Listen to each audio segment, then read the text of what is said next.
Welcome, Eventers. This is GM Alexander777, and welcome. Today we're going to do part 3 of Sir Brante.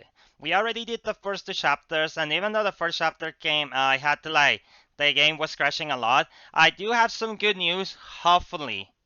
Hopefully we were able to fix the crashing. I was also able to fix my black screen that was causing me a lot of trouble. But yeah, today we're gonna be pretty much playing Brante and see how that goes.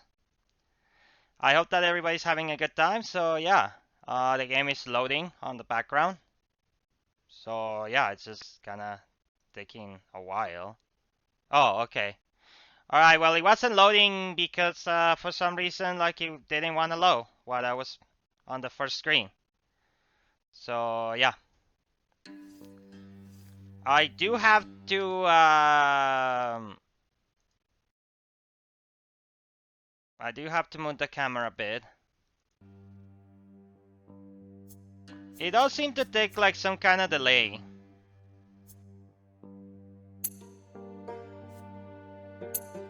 Okay. Can everybody see? Yeah. Also, I'm not sure if the camera is as the same size as the last one. I will have to see the video later and then compare it. But yeah, guys. Okay, so it seems good. All right. We're gonna do the Jude chapter today. So yeah. Leaving home, the driver flicks the reins, the carriage slowly sways and starts moving away from your home. I think I read this already. You stick your head out the window and wave goodbye to your family. Nathan's running after the carriage with Tomas' younger brother in tow. In tow. Tears glister in their eyes. Yeah, I think we read this. I'm sorry if I didn't, but I'm pretty sure I read this, guys. You're forced to leave your home behind. Ahead lies Eterna, the imperial capital. You have often read about it and hear stories from Father and Stefan. It is a city that surpasses Anisote. Enormous in terms of size, age, wealth, and beauty, but what is it really like? What kind of life awaits you there? What would you learn there, and where would your actions take you? You pass the old walls of Anisote. Somewhere within them is the old fortress. You and Tomas built together out of a wood. You and Tomas built together out of wood, all wooden planks, now left to the care of your younger brothers. You two are adults now. Perhaps your fortress will crumble, now abandoned, or perhaps your brothers will continue what you started. Who knows? You look down at your hands. Knuckles covered in scars from street antics, fingers staying within. Mother gave you a crust to wear away from home, and now you can feel his warmth against your chest. Your family counts on you, even though they all wish a different future for you, but they are behind you. They are behind you now in Anisote. From this point on, only you will decide which road you will take. This is the journey you prepare for through your entire childhood. Ahead of you lie many years in the capital, years that will determine your fate and your place in society. Alright, we'll just read it again, just in case.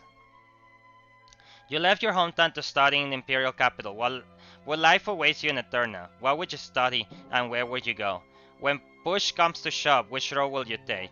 Your youth awaits and the years to come will determine the nature of your destiny and your place in the society. Life paths that you will choose from this chapter. Path of the Loveless, you remain in the common state with no choice but to fend off for yourself and make your own way in the war. Yeah, remain a commoner. Path of the Priest, you enroll in the seminary hoping to become a priest and assume the lot of the clergy. And I've been working on my spirituality, guys, because we are trying to become a priest and trying to understand more of the twins and why they are the way they are. Path of the Nobleman. Like your father and grandfather, you enroll in Imperial College hoping to become a judge and a nobleman of the mantle. Nah. Honestly, guys, I do not like most of the reputation choices. I do care to a point because, like, we care for reputation, but I don't know. True that. Your early life is over, you live the world forever and face the judgment of the twins. Yeah. Events in the personal life of the hero that can happen this chapter. Ailey's rescue. You save the enigmatic singer known as the Golden Boys from an ultimate Ultimately Dead. Collapse of the Lawless. You failed to protect the Lawless. The Empire only destroys the secret society. Oh, okay. So you have to be part of the Lawless to do this. Part of the Lawless. We're still gonna read them. You rescue the Lawless and the secret society continue his activities in the capital. Lawless at large. Okay, so they can either collapse or they can become better. Bond of friendship. You want to mass form an unbreakable bond of friendship. Honestly, that's kind of cool. I like that. Shield of the New Faith. You side with the New Faith and support the transformation of the church. Ooh, that could be cool. Shield of the Old Faith. You side with the Old Faith and seek to defend his foundation. But see, I'm not sure if I like the Shield of the New. I'm not sure if what to believe of the New Faith because it does destroy the traditions of the Old Faith. So it's kind of like difficult, you know. Victory in the tournament. You prevail over every opponent in the Imperial College tournament. Fencing lesson, which we didn't got. Valor 12. Fight for your father. Oh, you had to be nobleman for this. Priest. Battle of the nobleman. Or friendship with him. Your personal qualities in this chapter that will be used for the rest of your life. Yeah, so this is what we got last time, so we'll read them again. We have 9 diplomacy, which is not that good. Theology 13 is kinda, I think this is decent. This could be better, but we did a, but we passed. Manipulation 8.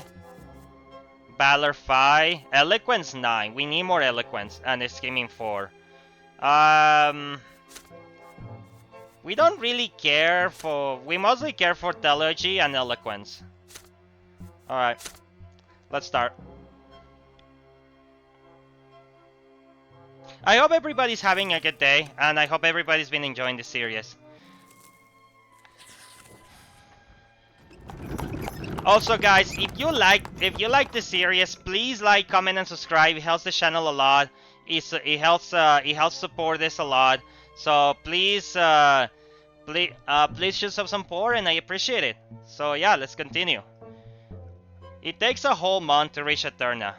You and Tomas spend the days wagging your shins and staring at the scenery as your carriage makes his way along the road and towards the next province. Soon he crosses from the familiar barren, arid lands of Magra to the stately mountains of Illyria. During one of your many stays at a roadside inn, the two of you even manage to share a whole bottle of strong wine and keep it a secret from the servant who drives the carriage. Adult life feels possibly intoxicating.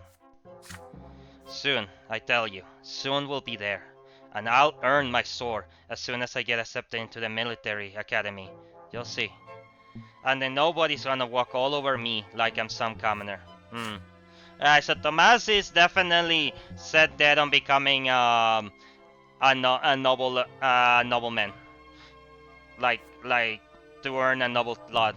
You keep rehearsing everything they taught you in school. Soon you are almost at the end of your long journey. You have left behind the arid rocks of Magra, the mountains of Illyria, and the floating meadows of Argnia, Eterna, the capital of his right. Oh yeah, and for those guys who don't know what I mean, don't know what they're talking about, there is a map here. We already read this entire map. Yeah, we already read all this entire map, guys. So unless I missed something, just let me know. But I do have an entire map, if you guys want to compare it in another video. And then, I like how everybody does grow, you know? We already read this, guys, too. So we meet new acquaintances, we're gonna be reading them here. But otherwise, yeah. Yeah, some people do look different, some people look kinda the same. I'm just checking the house Brante and chapter 3. Okay. Chapter 4 is really long, guys, so we're probably gonna divide chapter 4 into 2. You kept rehearsing everything they taught you in school. Soon you're almost at the end of your long journey. You have left behind the arid rocks of Magra, the mountains of Illyria, and the flooded meadows of Arcania. Eterna, the capital is right ahead. Situated at the junction between the Reglata and Talnira rivers, the city is vast. Three majestic stone bridges keep his three shores interconnected. Smooth stones space the main city streets. Gilded molding decorated the buildings. Towering pillars reach high into the sky. Your carriage takes you past a spacious park with marble fountains and intricately trimmed bushes. On the streets, you see ornately decorated carriages bearing Arcanian coats of arms and abundant merchants' stands, filling the streets with beckoning cries and unusual sights. The spires of ancient temples dot the city's skyline. The carriage comes to a halt on a large city square with a towering marble fountain. The coachman says you have arrived. Thomas is to apply to the military academy. The academy barracks are 2 streets away. Your longing house is in the alleyway nearby. A room has already been reserved for you. You get out onto the street and say brief goodbyes to each other. You promise to meet again after the entrance exams. Then your friend disappears into the crowded streets on the capital.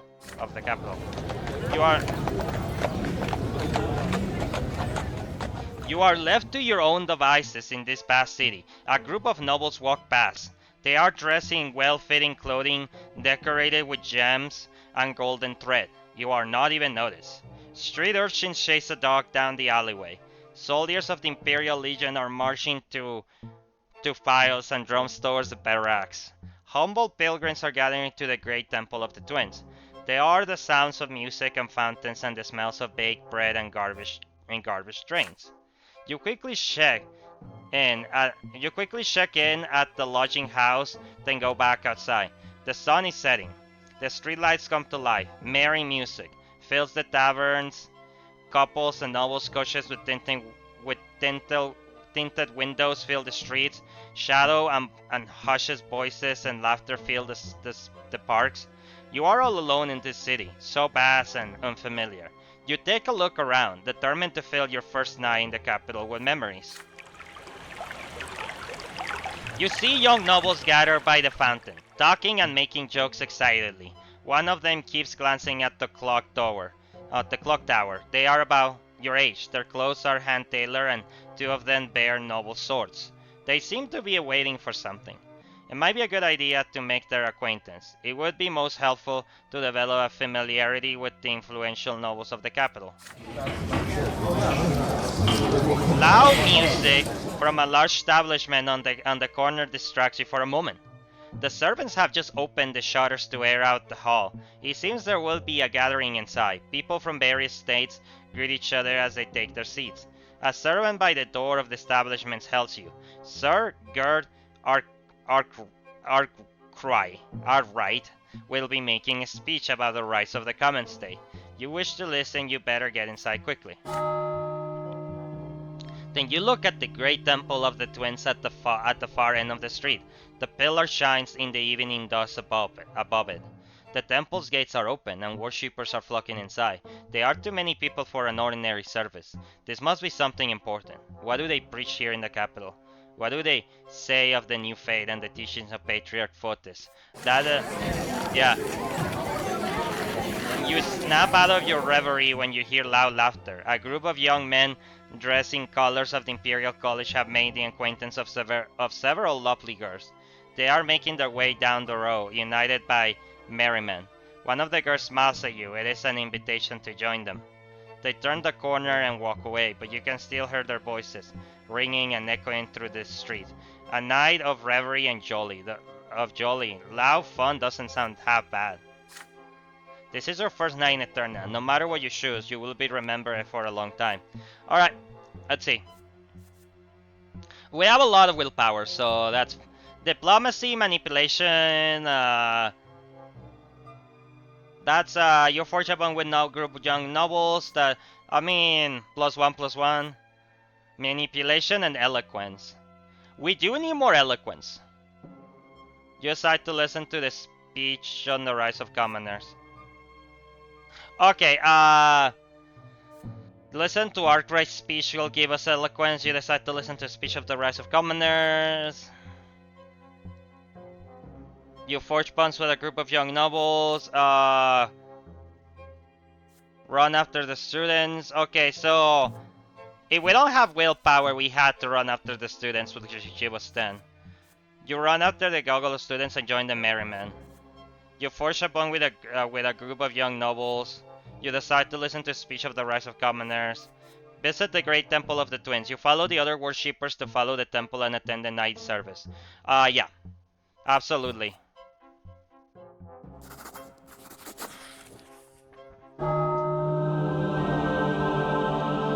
You follow the worshippers and barely make it onto the overcrowded great temple of the twins. Even this enormous hall of stone is not enough to fit so many people. The commoners' half is absolutely packed. There are no free seats left at all. The crowd is buzzing in anticipation.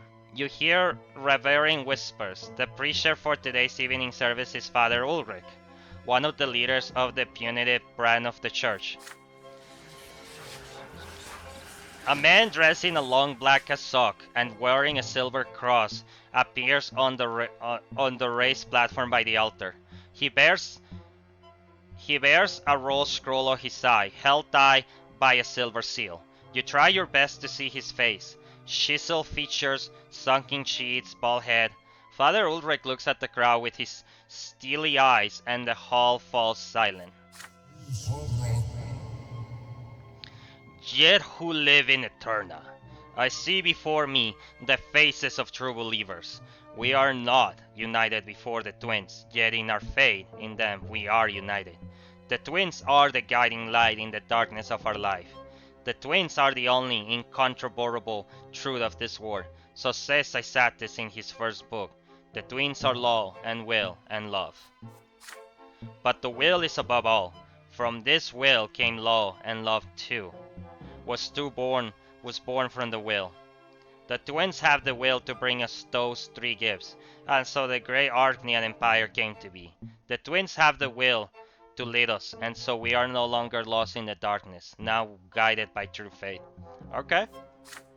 The twins brought their teachings to us when the Empire was founded, and so they created the very foundations of our lives. The knowledge of the laws and of the hereafter, and of the paths we must follow in life. This is their legacy and their gift to us. So heed these words, you who are righteous and live by your law. Sorry guys, just making sure like the headset is turned on. You shall be brought to the peak of the shining pillar for an eternity of bliss, but you who live in defiance of your lot, you shall endure eternal suffering at the foot of the pillar. Every soul will be faced this stern gaze of the twins. Every soul will face the stern gaze of the twins upon their true death and answer for every misdeed. There is no escape from this judgment. So heed my will, for it is the will of the twins. Follow your lot in life and follow the words of Isatis, and then you shall reach the peak of the pillar, awaited by our gods. You have heard these words many times in the temple, in your theology lessons from Mother and in the pages of books. But Father Ulrich's speeches reaches far, far deeper. It seems into the very hidden depths of your soul, breaking, binding you to the will of these words. There is no resisting this will. Oh wow, okay. Father Ulrich's right. There is no task more crucial than living by your lot, so you may face the judgment of the twins in the hereafter. All doubt you have before you visit to the temple is gone. You feel joy at each word spoken by Father Ulrich. The truth was revealed to you all along, yet you allow it inside you only now. You know the twins are always watching over you, always guiding, always protecting, always judging. The sermon ends in the small hours of the night. The sky is tinted by the pink shade of the coming sunrise, and the shining pillar standing tall against the heavens. You return to your lodging, prepare all your things for the coming day, and drift off to sleep free of any fear or doubt. Perfect. We wanna try to have 20 on eloquence and theology, guys. I think this is gonna like, I really wanna hit like great orator and prophet. And I guess that Isatis was a prophet of his own or something. Like he was like a messiah. That's why people believe in him a lot. Arrival to the capital. You arrive in Eterna, the ancient capital of the blessed Archnean Empire.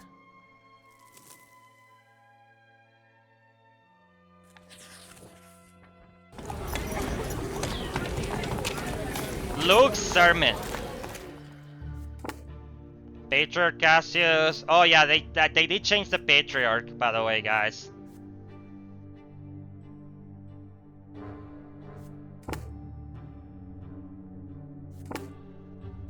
Patriarch Cassius. You have spent the last 3 days studying books, but today you decide to take a walk through the streets of Eterna. They are full of life as usual. You proceed to the square next to the lodging house. A procession of priests walks through the square. You notice that one of them holds a banner of the new faith, an open book. This is the same banner that was behind Patriarch Fotis on the day of his assassination. Oh, this is a new faith. A crowd immediately gathers around them. Many people are looking at an icon painting on a small pedestal, depicting a gray-haired man with glowing eyes, with growing green eyes. You recognize that face, the face of the late Patriarch Fotis. A man with a thick beard appears by the icon painting. His broad shoulders bear a white and gold cloak with the coat of arms of the capital province embroidered on it. He's Luke, Patriarch of Arnia. He casts his stern gaze over the crowd. I speak to all who live within the side of the shining pillar. Exactly 1 year ago we lost Fotis, Patriarch of the Magra province, mentor of the new faith. Patriarch Fotis was the first to see the books of Isatis for nothing but the words of a man, not the words of the twins themselves. He was the first to tell people to seek the path of the gods, to the gods in their own hearts instead of blindly following the laws, to seek answers in the lives of the twins on their own hearts rather than the words of the priests. Okay. Through Patriarch Fotis we were able to see the truth. Through his death we saw that his words are not heresy, they are the truth that used to be obscured by Isatis' lies. And now I bring good news. Patriarch Junius Diamen has seen to it that our teacher will be canonized as a saint. Yes, Junius Diamen, an Archnean from a great dynasty and the Patriarch of Astina, has joined the new faith himself. And through this we hope that the entire empire will soon see that our doctrine is the truth. We are free. We are free from the shackles of the lots. We are equal before the twins. With each day, more and more people hearken to the truth. And one day the entire empire will hear our calls. So let us pray, my brothers. The believers surround you by their heads in prayer and thank the twins, not for the lot they were given, as they usually would, but for the chance to choose their own path. The Patriarch's sermon is inspiring. It compels your hands to mean in a sign of prayer. It compels your lips to repeat the words of the new faith. Patriarch Luke's sermon forms a cadence and points your hearts being in time with it now. You recall the murder of Patriarch Fotis a year ago. It seems more Patriarch shares his doctrine now. The news of Junius Diamant joining the new faith is stunning. If an Archnean for a great dynasty has sided with Fotis' doctrine and agreed to see everyone as equals under the twins, the new faith must truly be putting down roots.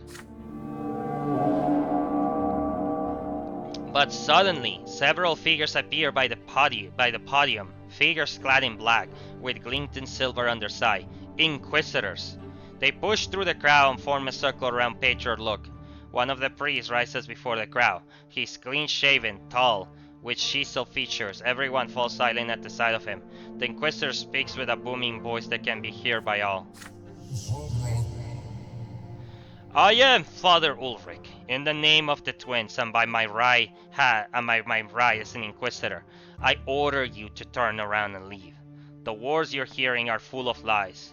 Patriarch Luke has set out to poison your hearts and minds, and the Inquisitor and the Inquisition will not allow this heresy to spread. The only true path in life is the will of the twins. Life offers us no other choice. You are hurriedly ordered to disperse at once. Most people leave. Most people leave the square immediately. Few want to get involved with the Inquisition. Some people stay, however, and some even shout angrily, "We want to listen to Luke! He's the patriarch of Arnia, and he has more to say. Get away from our sermon, all believers! We will not listen to you and your hoary old lies about the lots." Inquisitors, bring those who may yet listen back to their lots, and leave the others to the champions of fate. The blank-clad Inquisitors descend from the podium and approach the people who chose to stay. With nothing but their words, they make people stop shouting and start listening. The uproar ceases quickly. They have dissected the crowd, split into smaller groups that surrounds each Inquisitor. One of the Inquisitors chooses to approach you. He's a humble-looking man of age with a rough haircut. He looks you straight in the eye as his lively, soulful voice forces you to listen to his words despite yourself. My name is Father Jeremiah. I know your thoughts were very stirred by the Patriarch's word. You are not sure whom to trust, but I teach at the seminary. I have been studying the teachings of the twins my entire life. You can trust me. I know you can hear what I have to say. I see the lie in your eyes, the lie of your true faith. Would you listen to my counsel, my son? You feel no malice in the words of Inquisitor Jeremiah, only hope. It is his lot to aid you, to guide you away from the error and set you on the path of the true faith. He is a priest, so he should know the truth. Or perhaps the Inquisitor himself is in the wrong.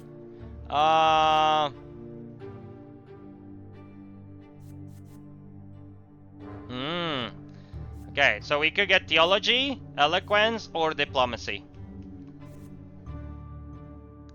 So honestly, I feel like I'm not sure who to trust more right now, but you accept the Inquisitor's counsel.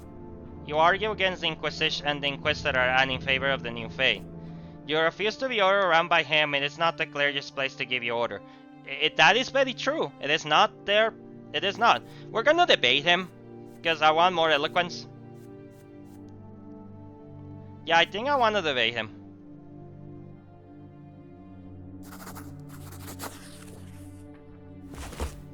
You start debating the Inquisitor, mastering all of your knowledge and awareness of the new faith. The lots are an error introduced by Exatus. They are incorrect, absolute, and contrary to the way of life in the modern empire. Please hear me out, my son. In these difficult times, people of your state are the ones most tormented by doubt. Your lot is suffering, but not all of you are ready to suffer. Some turn to guile and cunning to avoid it, and they end up in eternity's embrace at the foot of the pillar. Please understand, your lot requires humility. Suffering is inevitable, and so is doubt. Each of them may temper your soul, yet each may also destroy it. But know this, if you have doubts, you are always welcome at the temple. No priest will turn you away in a moment of weakness. This is why we exist, to fortify faith in the hearts of all people, to bring the word of the twins to those who have gone astray. Know this, the Inquisition does not imprison everyone suspect of heresy. We exist to protect souls, to guide and save them. We pursue dangerous doctrines and seek to rescue every soul we meet. Arrest or execution is our last resource, reserved only for sinners beyond redemption. You can see that I am merely speaking to you right now. I have not resorted to force, nor am I giving you any orders. Do not resist this, but rather consider the following. Did the Patriarch speak the truth? You answered that Luke's sermon was far more convincing than Father Jeremiah's words. Everybody blindly heeds the writings of Isatis, who is but one man, who decided that he had the right to define the lives of generations to come. But people have the right to free will, you said. They have the right to choose their destiny and bear the burden of their choice. Father Jeremiah signs in response. It saddens me to see that you have been led astray so easily. Yet you are young. You should seek to learn the truth in your own. If you truly believe you can interpret the will of the gods, perhaps you should become a priest yourself. If you come to the divine seminary and prove you deserve the lot of the clergy, you will be accepted. I teach there, and I am always happy to see students of considerable talent, even if they have been led astray. But for now, you should leave this place. You will learn nothing by facing the champions of fate. With this, Father Jeremiah leaves you and proceeds further.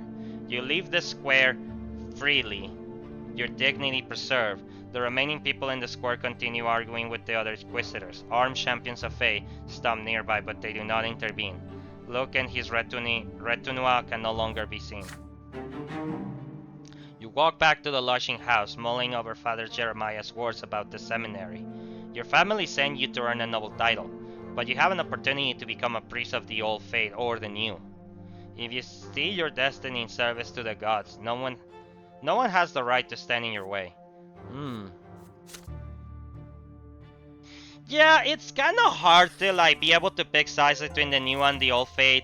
Even though obviously the new faith is trying to change the ways because the Empire hasn't done things right for a long time. But the Prophet Ascites wrote that book because he was the man who was the closest man to the twins. Could he have made mistakes? Sure. But it is difficult to try to trash everything everything he tried to believe in, because everybody has been believing the old faith for centuries to come. Patriarch Luke's sermons have converted many commoners and nobles of the mantle to the new faith. There are now several temples in Eterna that follow the new canons, with Luke's blessing. This has led to no small amount of anger among followers of the old faith. Two mighty bishops of the church lead the new faith. One of them is Luke, the Patriarch of Arnia himself, a spiritual mentor of the capital province. He preaches all across Arnia, his every sermon adding to the new faith's flock. The other leader of the new faith is Patriarch Junius Diamond, hailing from a great Arnian dynasty. He is the de facto ruler of Astina province, adored by his subjects. He has found the holy order anew. Junius Diamant rarely preaches, but people believe the Astinian Patriarch attends to the needs of all who convert to the new faith. This schism within the church is growing. The split has furthered the divide between the commoners and the nobles, though thankfully there has been no direct conflict as of yet. But it has become clear that there is no way to stop the steady advance of the new faith. Born from the death of Patriarch Fotis, it grows stronger by the day. Okay, schism, fall of the new faith, old faith, new faith, fall of the old faith. Okay, so this is growing. The prevailing religious school in the province of Magra determines the doctrines, rights, and the tradition by the majority of the population. So once we pick a faith, guys, we have to do our best so it hits fall of the new faith. Respect of the law and the stability and order of the province. The city that never sleeps. The next few weeks pass by in hard work and preparation for the coming entrance exam at Imperial College. You grow more and more exhausted with each passing day, so much so that one night you fall asleep while studying another book. When you finally come to, you decide it's high time to get some recreational aside. The city of Eterna amazes you as you stroll through his splendid streets. It is another night, a different night, yet the city is beautiful still. The shining pillar is a slice of light against the dark night sky. The lamps on the facades of the building are lit. Night descends on the capital. You don't feel like going back to your books tonight. Recently, you make acquaintances of several young men. They are children of nobles of the mantle just like you, sent to the capital to earn their noble titles at the college. You decide to seek them out. Your new friends are having a late dinner on the next street over. Loudly discussions their plans for the night. Some speak eagerly of a dueling club where you can see the most skilled and ardent duelers in the Empire, doing what they do best. You have never seen professional duelers fight. It must be far more exciting than father's fencing lessons or that fight in the ruins of Anisode. And if luck favors you, perhaps you can even make useful contacts among the noble families in the capital. The others try to convince the rest to take a trip to a certain planned secret saloon. The establishment is expecting a guest tonight. They say a young lady who speaks about the true state of affairs in the Empire. There are many questions about the nature of the place and identity of the mysterious speaker, but the young men have only one answer. They are forbidden to speak about this outside the club. However, they can take you there as long as you aren't afraid to learn dangerous truth. There are others still drinking their fill of wine rather than eating. Fencing, they say, it's speeches, nonsense. The place you have to see to go tonight, they claim, is the Markian Society, a gathering for those of common states but uncommon opinions that offers pleasures for everyone. Pleasures of the palate, pleasures of drink, pleasures of the flesh. Okay, is this not heresy and a crime? Perhaps, and yet some of your newfound friends are eager to go there. In the end, your group splits into three to spend the night as they see fit. What would it be? A contest featuring the best fencers in Eterna, establishments both mysterious and dangerous, or an encounter with people who defy their lot with audacity? Your ways, your options. Valor, scheme. Honestly, I don't even see a point to increase this. You decide to learn from the Empire's best duelist. You choose to see this mysterious lady and listen to her dangerous speech. You agree to join these people who have traded away the bliss of hereafter for other pleasures of life. Yeah? Let's go to this forbidden place. You wander through the alleyways of Eterna with your group of pleasure seekers until you finally reach a towering stone building with purple pillars. Such a show of wealth seems ludicrous. You would expect something more humble and modest for a society of commoners. The air inside is truly and filled with noise. You smell fragrance, tobacco, and sweet. The hallways are covered in soft carpets. People wander through the building, dressed only in light cloaks that leave their chests and shoulders bare. You cannot tell which stage they belong to. The main hall is enormous. On the floor, you see dishes full of exquisite food, including meat, fruits, and sweets. There are many beds spread out across the hall, on which men and women are engaged in shameless pleasures of the flesh in full view. Are we like in a strip club or something? Like, their cries and moans fill the building with a cacophony of loss. In the very center of the hall is a circle of shouting people. Inside the circle are two half-naked men. One of them is busy punching another in the face. What the? You can see bone through his bloody knuckles, yet they keep fighting. What is going on here? A man dressed only in a thin translucent cloak offers you a cup of wine. You accept it and take several big gulps. The spirit warms your body and brings you to the tranquility you desire. Next, you are offered a pipe with an odd smell about it. You hesitate, but still put it into your lips and inhale. Okay, they're drugging us. The strange smoke clouds your mind, but a few moments later your head feels clear and unexpectedly light. You stumble forwards in the strange state, bumping into people until you reach the feast on the floor. The meat is incredibly delicious, the wine too. Your doubts and fears are gone. This place is worth any risk. The cries of the other people in the house rings in your ears. Accept pleasure. Reject suffering. Why wait for the peak of bliss if waiting for us right here? A silly, intoxicating smile appears on your face. You nod and shove another piece of meat into your mouth. Strong arms wrap around your shoulders. A stunningly handsome young man has approached you. His flowing, fair hair falls to his bare chest. He is dressed in nothing but a thin loincloth. He kisses and licks your fingers gentle, then guides your hand to his chest. Oh my god. Okay, fair. That's cool. Oh, what? You hear a heavy blow, and the front door is smashed to pieces. This and the sound of screams is enough to bring you back to your senses. Men in black socks with silver crosses around their necks barge into the building, accompanied by armed guards. Next comes a terrifying shout. In the name of the Inquisition, you are all under arrest for the crime of heresy. Oh crap. The half-naked men abandon their fight in the center of the hall and throw themselves at the Inquisitors. The bulky, gray-haired man with broken knuckles is among them. He takes a sword in the throw. His former opponent, a tall, thin young man, falls to the floor with a crossbow bone in his bare chest. Oh my god.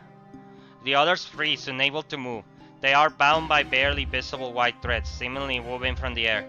The divine power of the Inquisition's clergy. Panic spreads through the house. Intoxicated and exposed men and women rush to the front door, but the Inquisitor's allies await them with their swords at the ready. You dash away from the door and into a room with an open window. You jump outside and run until you are out of breath and out of strength. Your jacket was left inside and your torso is uncovered. The cool night air does wonders to clear your head as the pillar lights your way through the alleyways. At last, you return to your lodging house and tumble into bed. Your feet hurt, your throat echoes, your breath is racked. Your eyes still see the errors of the night. Grown men immobilized by the twins. Divine power, bloody bodies cut down by the steel. Naked pleasures thickened with faces distorted by fear. Perhaps the Inquisition has rescued you from the worst era of your life. One that will let you to the foot of the pillar. You fall asleep only at sunrise. I mean, yeah, wow. So they have magic powers, huh? Alright, 17 years.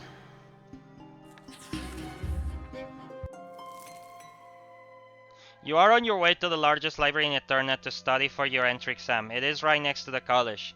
The streets are full of people. Everybody's excited. You hesitate for a few seconds, then let your curiosity get the better of you, and head towards the place where you will soon study.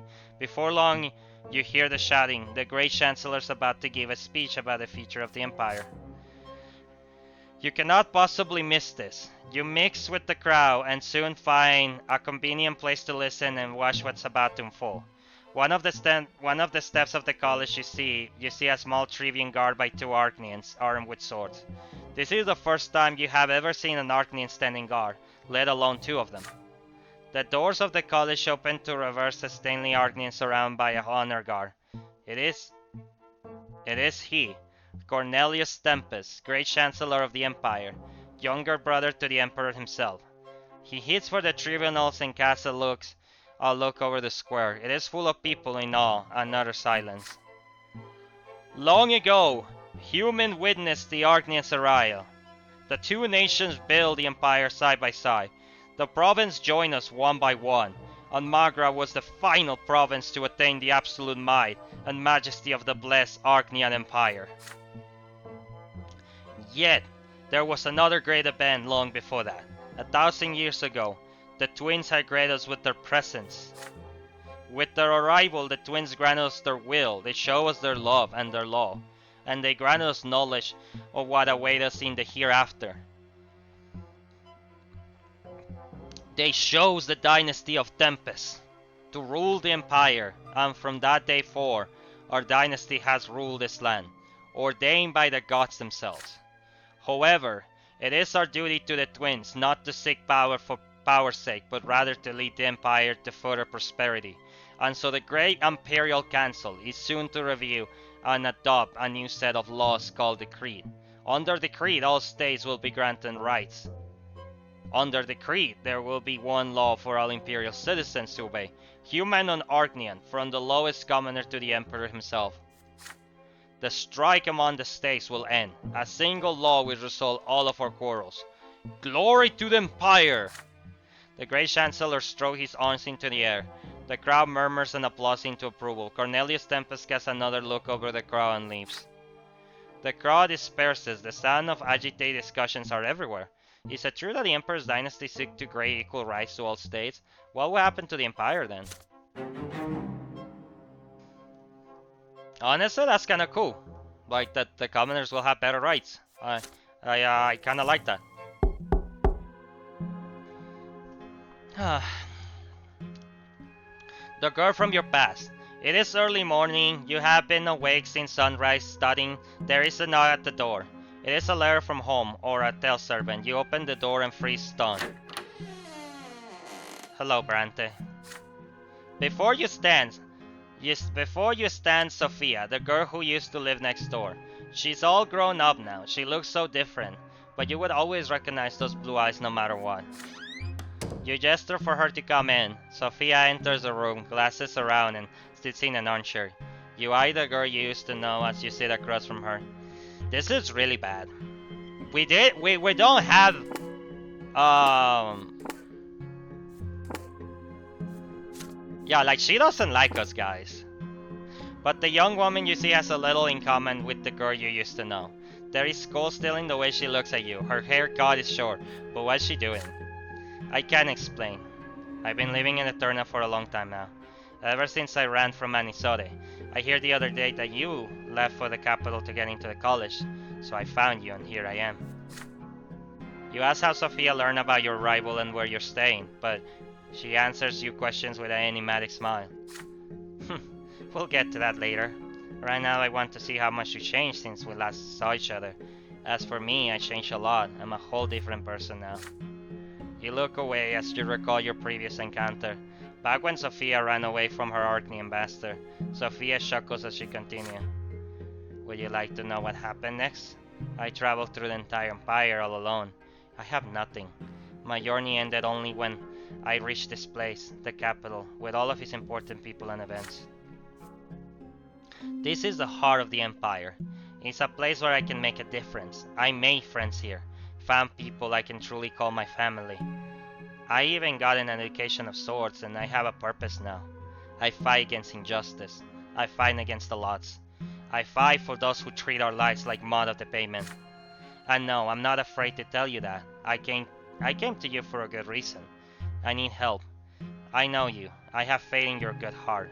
And besides, this is also about Imperial College you want to enroll in. There is a scholar there by the name of Bartholomew Dextra. He teaches natural science at the college. Dextra is an old man, but he's quite progressive. He'll stop at nothing to advance science and acquire new knowledge. As you know, only second-generation nobles or above are allowed to teach at the college. But Dextra, he's a commoner. He forged his patent of nobility to get a position at the college, but the secret chancery recently learned of this. Dexter's about to face true death for his forgery. But how is that justice? A man wants to teach people and for this they called his lives? They're going to punish him for the crime of being born in the wrong state? Yeah? It's evil and obscene and I will not stand for it. Dextra deserves to be rescued. But I don't want to put anyone in danger, so I need your help. You're from a rich family. You're almost a noble. If you help me get Dextra out the city, nobody will suspect anything. No one will know anything, and the scholar will live on to continue his research elsewhere, far away from the secret chancellery. Will you help? I need to drink some water, guys. You feel perplexed by Sophia's sudden request. She's asking you to break imperial law and undermine the works of the secret chancellery to save his scholar. Rescuing Dexter would be an adventure, but it would also be incredibly dangerous. And besides, Dexter is a fake noble. He resorted to lies and deceit to get his current position. How much does this matter to you? Sophia's blue eyes are studying you, waiting for your reply. So we cannot help her. Sophia +1, Valor, scheming. Alright, +1, +1, +1, +1.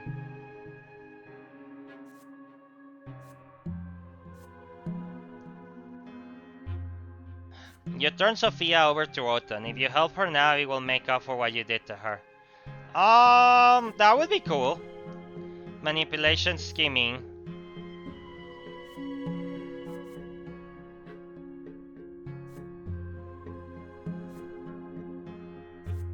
Do we want manipulation? I mean, manipulation is fine. We cannot help her. We could get some valor and diplomacy. You agree to help her? There is no way you're going to rescue some false noble. He's getting his just desserts.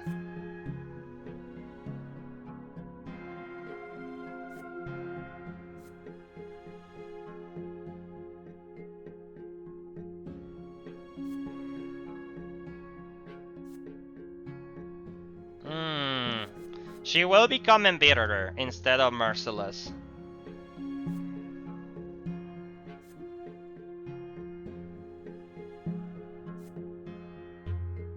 Yeah, I don't think it's that important. Yeah, I'm not gonna help him. No, you say you're not going to help Sophia. You are not going to break any laws for her sake. You did not come to the capital for this.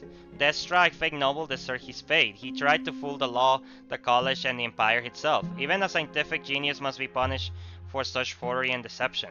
He had a paper that says he was a noble, but only a sacrament can make a person a noble. So the extra crime is also an affront to the gods themselves. That actually sounds so correctly with the character and with who Alexandros is in this run, guys. Sophia leaps to her feet, her eyes burning with wrath, about to shine with yellow light again. You cringe involuntarily. Your law makes slaves of us all. We're all born, we live, and we die, all to serve those who are born in a higher state. Is this the order you want to protect? The fire in Sophia's eyes fades. She suddenly grows silent and continues calmly. Then so be it. I don't blame you. It's not easy to break these chains when you've been wearing them ever since you were born. They bind you better than any magic. I hope you realize this before our great empire shoots you and spits you out. Goodbye. Sophia leaves, the door shuts behind her. You return to your books. The entrance exam is coming up, and you have to work hard if you want to achieve these goals. A few days later, a newspaper article catches your eye. Bartholomew Dextra, an elderly lecturer at Imperial College, was arrested while attempting to escape the capital. The scholar was sentenced to breaking on the wheel and subsequent through death for forging a patent of nobility. And so the fake noble suffered in death as he was supposed to suffer in life.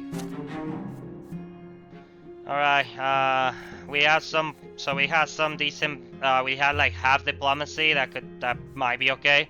Some valor that doesn't really do much. I will never forget that day.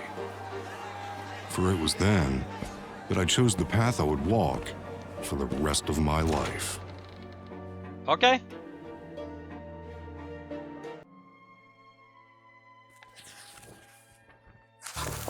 The 3 lots. There are only a few days left until the Imperial College entrance exam. History, law, theology.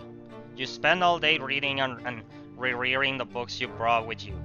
Staying at the library of Eterna for hours, sometimes still until it closed. As the day of the exam approaches, your hands start shaking more and more. And finally the day comes. That looks so cool, guys.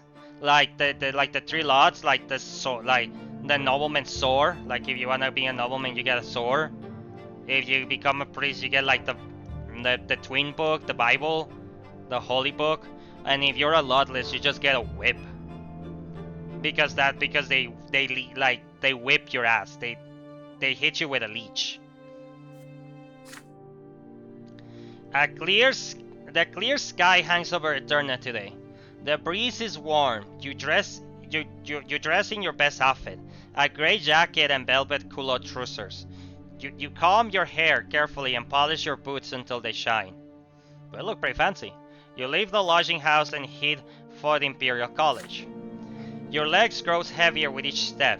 Your anxiety at the fact your fate will be decided today is virtually tearing you apart. The college is a majestic building that looks not unlike a castle. In the square in front of it, you can already see several dozen people. Young men, sons of the noble of the mantle like you, waiting for the college doors to open. Time slows to crawl. At last, the doors open. A stately man dressed in a professor's mantle appears at the entrance. He is the dean of the college. Then students fall silent as the dean gets ready to deliver his welcoming speech. But the silence is interrupted by heavy footsteps and clanking armor. A squadron of warriors emerge near the college, led by Arnian officers. Their banner bears an image of golden grains. The noble militia of Monia province. What are they doing here? The noble of Monia forms a circle around the college, each warrior moving quietly and precise until a chain is formed. One of the Arnian clad in an old-fashioned suit of armor. He's the leader of the militia. He locks the bar and the massive doors of the college into place, then proceeds to the stairs to address the crowd loudly. Aegirius Monroe. Commoners, before you stand Aegirius of Monroe Dynasty, Archduke of Monia. By my will, the college is heavily closed, and today's entrance exam is cancelled. Your lowly origins makes you unfit for the great honor of rendering service to the Empire, a right that ought to be available only to the herited nobles of the sword. Wow, okay! You're turning all these people trying to become nobles. Wow, okay. The college reputation has been tarnished. It breeds mock nobles who bear not a trace of noble blood. You belong in the lowly stay, but have forgotten your place. Cornelius Tempest and other traitors to the Empire are indulging you and defacing the institutions of the nobility for their lowly interests. A noble lot for those of lowly birth. How can this be? How dare you talk bad about Cornelius Tempest, man? Like he's trying to make everything right. You're the kind of nobles that piss me off. I will not stand for this disintegration of the Imperial Order. Now turn away from the college this instant and return to the humble traits of your ancestor. Plow your fields, mend your boots, and work and suffer by your lot. If any of you dares to set foot upon these stairs, you will be killed at once. The students to be meeting this speech with a stunning silence. The crowd in the square is growing. However, the news of the Monian noble militia and the college closing spreads through the streets like wildfire. More humans join the crowd. College students, commoners, officials who work hard to be ennobled. Unrest grows around you. You heard people calling to rush Archduke Monroe's forces to take control of the college and defend your right to become noble. Nice, that's kinda cool. The Emperor himself gave us this right. We have to fight for it. This is a decisive moment for all of you. The old gentry has challenged you. Will you accept this challenge? In the face of this shameful illegal act by the Archduke forces, you may prove that all of you deserve a noble lot. You will need to break through the cordon, get inside the college and take control of it. The nobles will never dare hurt you if your presence is strong enough. If you're ready to risk it all and fight for your right to the nobility, you will have to lead the charge. People keep coming to the square in the meantime, including students and teachers from the Divine Seminary. The lot of the clergy is to guide others to the right path. When the states clash, the priests are bound to intervene. The seminary teachers instruct their students to form a line between the noble militia and the outraged crowd. The priests begin telling the warrior nobles and the righteous commoners to return to the preordinary divine order, lest they provoke the wrath of the gods. The wrath of the gods. As the priests utter these words, the crowd around you disappears. The vision appears before your eyes. The empire is ablaze. You see burning lands, step with pain and despair everywhere. You look, rivers overflowing to extinguish the burning war. You can tell that soil scorched by such fire will never bear fruit again. The gods giving visions demands to be heard, demands to be prophesied to the war, but only a priest may speak to the twins and for the twins. Would you keep it inside, or would you step onto the path of the twins and have revealed it to you? Somebody shoves you in the back, and you snap off the vision. You turn around to see a small but decisive troop of commoners moving quickly through the crowd. They are led by Sophia. As soon as she sees you, she signals to them to stop. So you're here too? Going to rush the college, are you? Can't you see it already? The laws cannot be trusted. They gave you the right to study here just to throw you a bone. When the goings get tough, your masters will take it all away. It's time for you to decide. We are the Lutless, and we are not putting up with this system any longer. We will fight for a new war. Are you coming with us, or are you going to submit to them? There are students and professors locked inside the college. Who knows how long Monroe will maintain the siege, and what if they start slaughtering people? Neither group of nobles will care what happens to them. We're going to go inside and pull them out. Come with us if you're ready to take control of your own destiny. The tension in the square is palpable, and the situation is about to implode. Students, commoners, nobles of the mantle, followers of the new faith, all of them are gathering their forces to move on the walls of soldiers. They expect the nobles to let them through en massa. Surely they won't start a massacre. The lawless led by Sophia prepared to break through the siege to rescue the people in the college. And all the while the priests preach peace to both sides of the conflict. The college is your only way into nobility. Only you can fight your new lot and fulfill your duty to your family. You could organize an offensive strong enough to get into the college and thus seize your lawful right like a true nobleman. Yet the revelation about the wrath of the gods still persists in your mind. Once revealed, this vision will take you on a different path, standing with the priests and preaching what you have just seen, warning all of the dire danger on the path of warring states, bringing the twins' word to the people and guiding them to salvation. Could this be your new lot? Sophia and the Lawless, they expect you to join their struggle. They are waiting for you to cast off the old ways and the eternal yoke of subservience.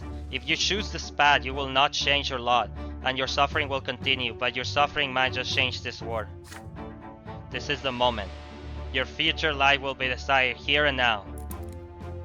Wow, and we have enough points to get into all of them. You lead the future students and attempt to storm the college. We need diplomacy 10 or valor 10. Okay, so if you don't have 10, you cannot even pick this. Preach your revelation. Theology 11, theology 15, eloquence 11. And follow and you have to follow the Lawless if you don't have 10 on this one. You join Sophia and her men and try to rescue the Visit students. No. We're not.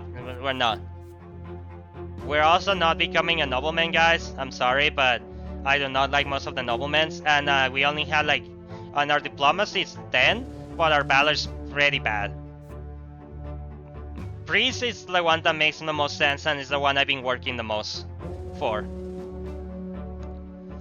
Preach your revelation. You preach the twin vision to the people. Let's go! That will that guides you now is beyond your own. There is no point in resisting it. The twin speaks through you now. You have to follow the will of the twins. You must. You must tell everyone how close they have brought themselves to the point of no return. You walk up to the stairs, raise your hand and start speaking loudly. Through the dim of the mob, the clanging of steel and the preaching of priests, your words still reach the ears of the people. There will be a dreadful fire in the city of the Silver Tree. In his flames, the ancient order will be lost forever. The gods' wrath will be upon the empire, and the land shall be soaked with blood. Their judgment will come, followed by the death of all that lives.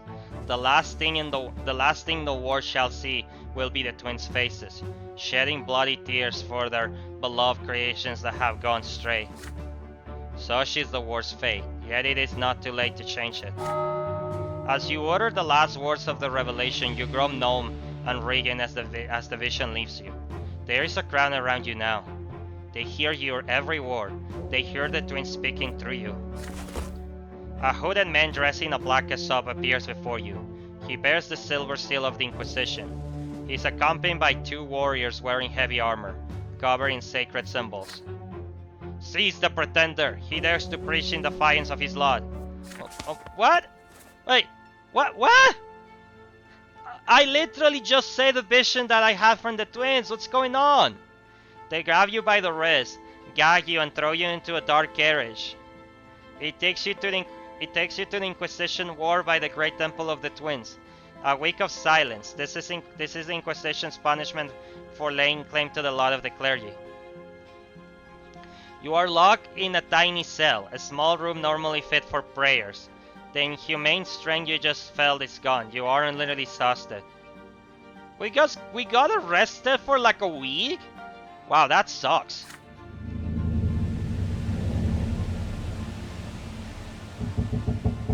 The next week is a blur. You lost track of day and night, of dream and vision and reality. And in those visions, and with your eyes, you see the silver tree growing through the walls and floor and ceiling of that tiny prayer cell. Then finally the door opens. They take you outside. You face a thin You face a thin priest with a shaved head and a piercing gaze. You recall his face. He was the man who stopped Patriarch Luke's sermon. Father Ulrich! Good day to you, Brante. My name is Father Ulrich. Your penance is over, and it is a joy to see how you accepted it. Please understand that penance was for you as a commoner, for such prophecies of the warning are the lot of the clergy. But I hear your words there. In the square, the twins spoke to their servants through you. You came to the college seeking education and a noble title, yes? Its doors will open soon, in no small part due to the efforts of Cornelius Tempest. But that is not your path. What you saw, young Brante, was a revelation. I can see why you have to preach, even in defiance of your lot. For truly understanding the will of the gods is no simple task. It is something you must be taught to do. Your future is at the seminary. I can see you are ready to become a priest. The gods themselves have chosen this path for you. I will keep a close eye on your progress. Alexandrus Brante. Thanks, man. You walk out of the Inquisition War, release. The great bell of the great temple rings, echoing over the capital, and you feel a great union with this sound. It resounds within you, it curses through you, it brings clarity of purpose. Before your mind reacts, your lips are already whispering a prayer. This is it. This is your path. The Divine Seminary is right by the great temple, its doors always open, and you enter those doors. The teachers will test you in several days.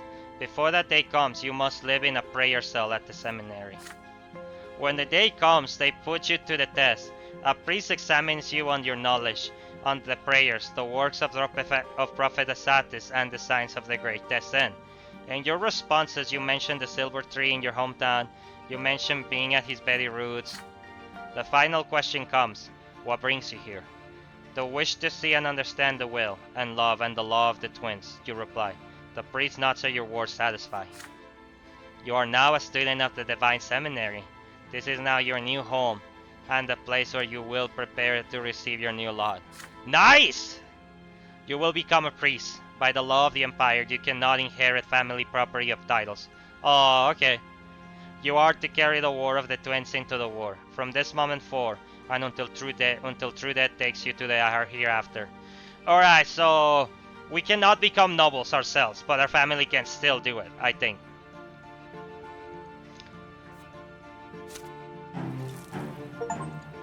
Go to study at the Divine Seminary.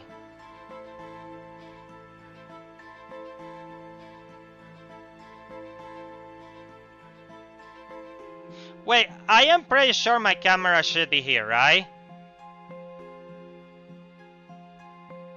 Yeah, I think so. I am so sure about that.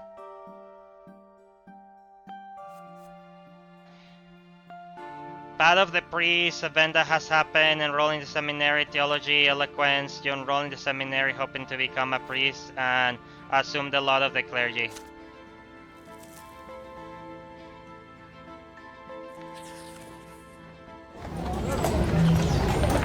Alright, guys, give me a quick second. I have to check something real quick.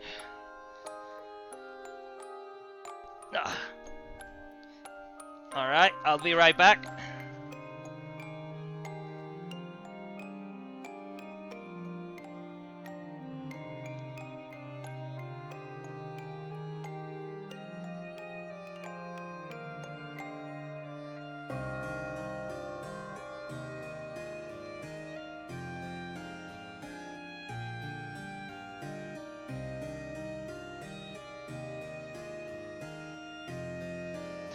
No, you know what? Never mind, guys. I'm pretty sure everything's fine. You return to the what's this? Oh, yeah, we got the path of the priestess. Oh, we got a new let's read this. Father Ulrich, priest. Inquisitor, infamous for his ruthlessness and brutality. Ardent enemy of the new faith and inexorable scourge of all heresy. He used to heed the house of humility. The Inquisitor fortress in which all wishes and mages are held. Oh, okay, well... Alright, so this guy is like really... like, he's ruthless and brutal, so... like, he's like a complete believer. Like no one messes with this guy. Got it. You return to the lodging house one last time to gather your belongings for the move to your new home. A young man dressed in the uniform of the military academy greets you by the door. It takes you a moment to recognize Tomas. Your friend locks you in an embrace. Brante, hey, how are you? I hear about the nasty stuff that went down in the college square. Those damn gentry will do anything to keep you lowborn folks under the thumb. Glad the situation resolved itself. As for me, I'm an academy cadet now. He's beaming with pride. You invite him in and chat what you pack. Tomas continues to relate the news as you walk up the stairs. I made it into the top 10. Can you imagine? Did pretty well in sparring and the science. It was all thanks to the help you gave me back. Yeah, I think I have my camera here, guys. I forgot. I'm really sorry. If my camera is on top instead of bottom right, I do apologize for that, but I'm pretty sure it was like right here. I'll be studying the art of war and then its quick march to a noble title. How about you? You tell Tomas about what happened over the past few days and all of the path you have chosen. He remains quiet as you speak. Both of you realize that you may never see each other again. You know, Brante, here's what I think.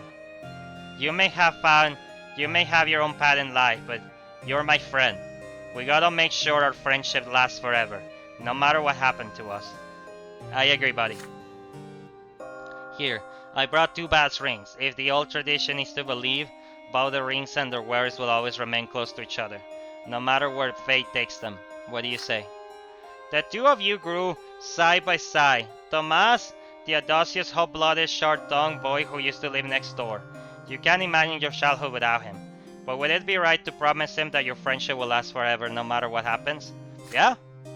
The rings made of plain lights in open palm. If you wear these rings, you will be bound by the ties of friendship for the rest of your life. You take the ring that will bind your fate to Tomas and swear an oath of eternal friendship, path of the nobleman. You take the ring, the 2 of you have been friends for a long time. It seems unthinkable that your friendship could ever end. Tomas remains friends and their friendship. You are not children. You are not the children you used to be. This is where you must part ways. Wow. That's kinda sad. Why would you ever do this? Okay, like I get that Tomas is like kinda like a troublemaker in some way, but like he had your back for all your entire childhood. Why would you end their friendship? Kings, things as they are, can be fine if you need willpower. Like, or if you don't have enough friendship with him. But it's gaining friendship with Tomas is super easy. You are sure you will do your best to keep the friendship alive, but you cannot promise it will last forever. You are not children you used to be. This is where you must... Yeah, no. We're gonna take the ring, guys.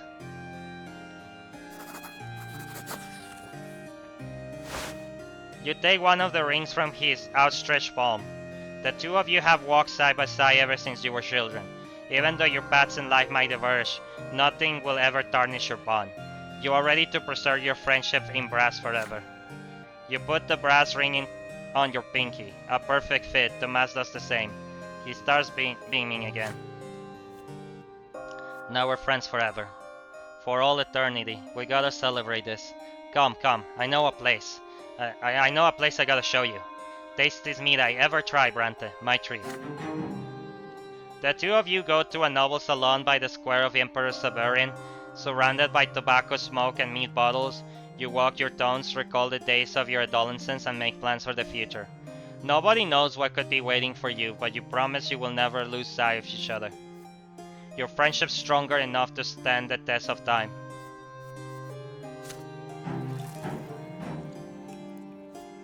You and Tomas form unbreakable fun of friendship.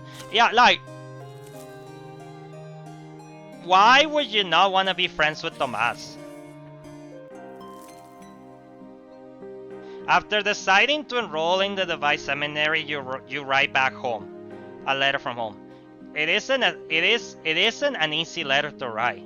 Father sent you to the capital to enroll in the college, but who could have predicted Archduke Mondrock's assault on the college, or the revelation that found you here? Your family replies quickly. You receive their letter in just a week. Father is not happy with your choice, just as expected.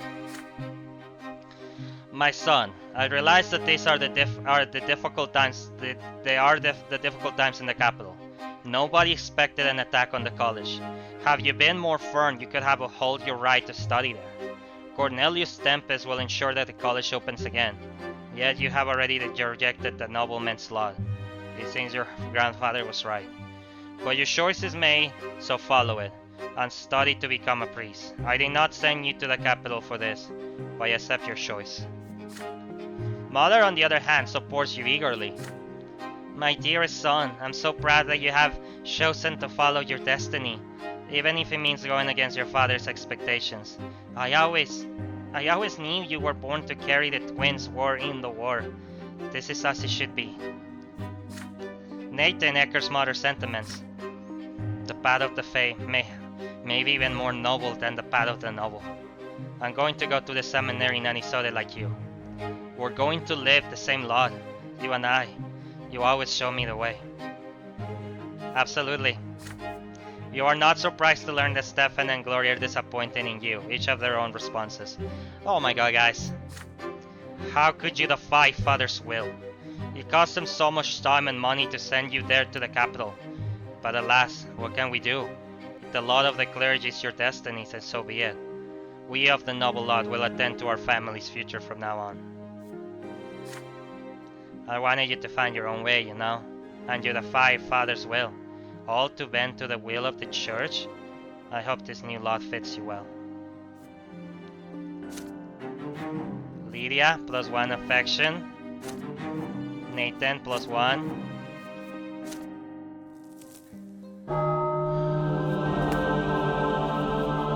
Alright, bond of friendship. As I said before, guys, I am gonna apologize if my camera is on the top right and on the previous videos on the left. I will correct that mistake in the future, but whatever happens, I'm gonna keep myself on the top right for now.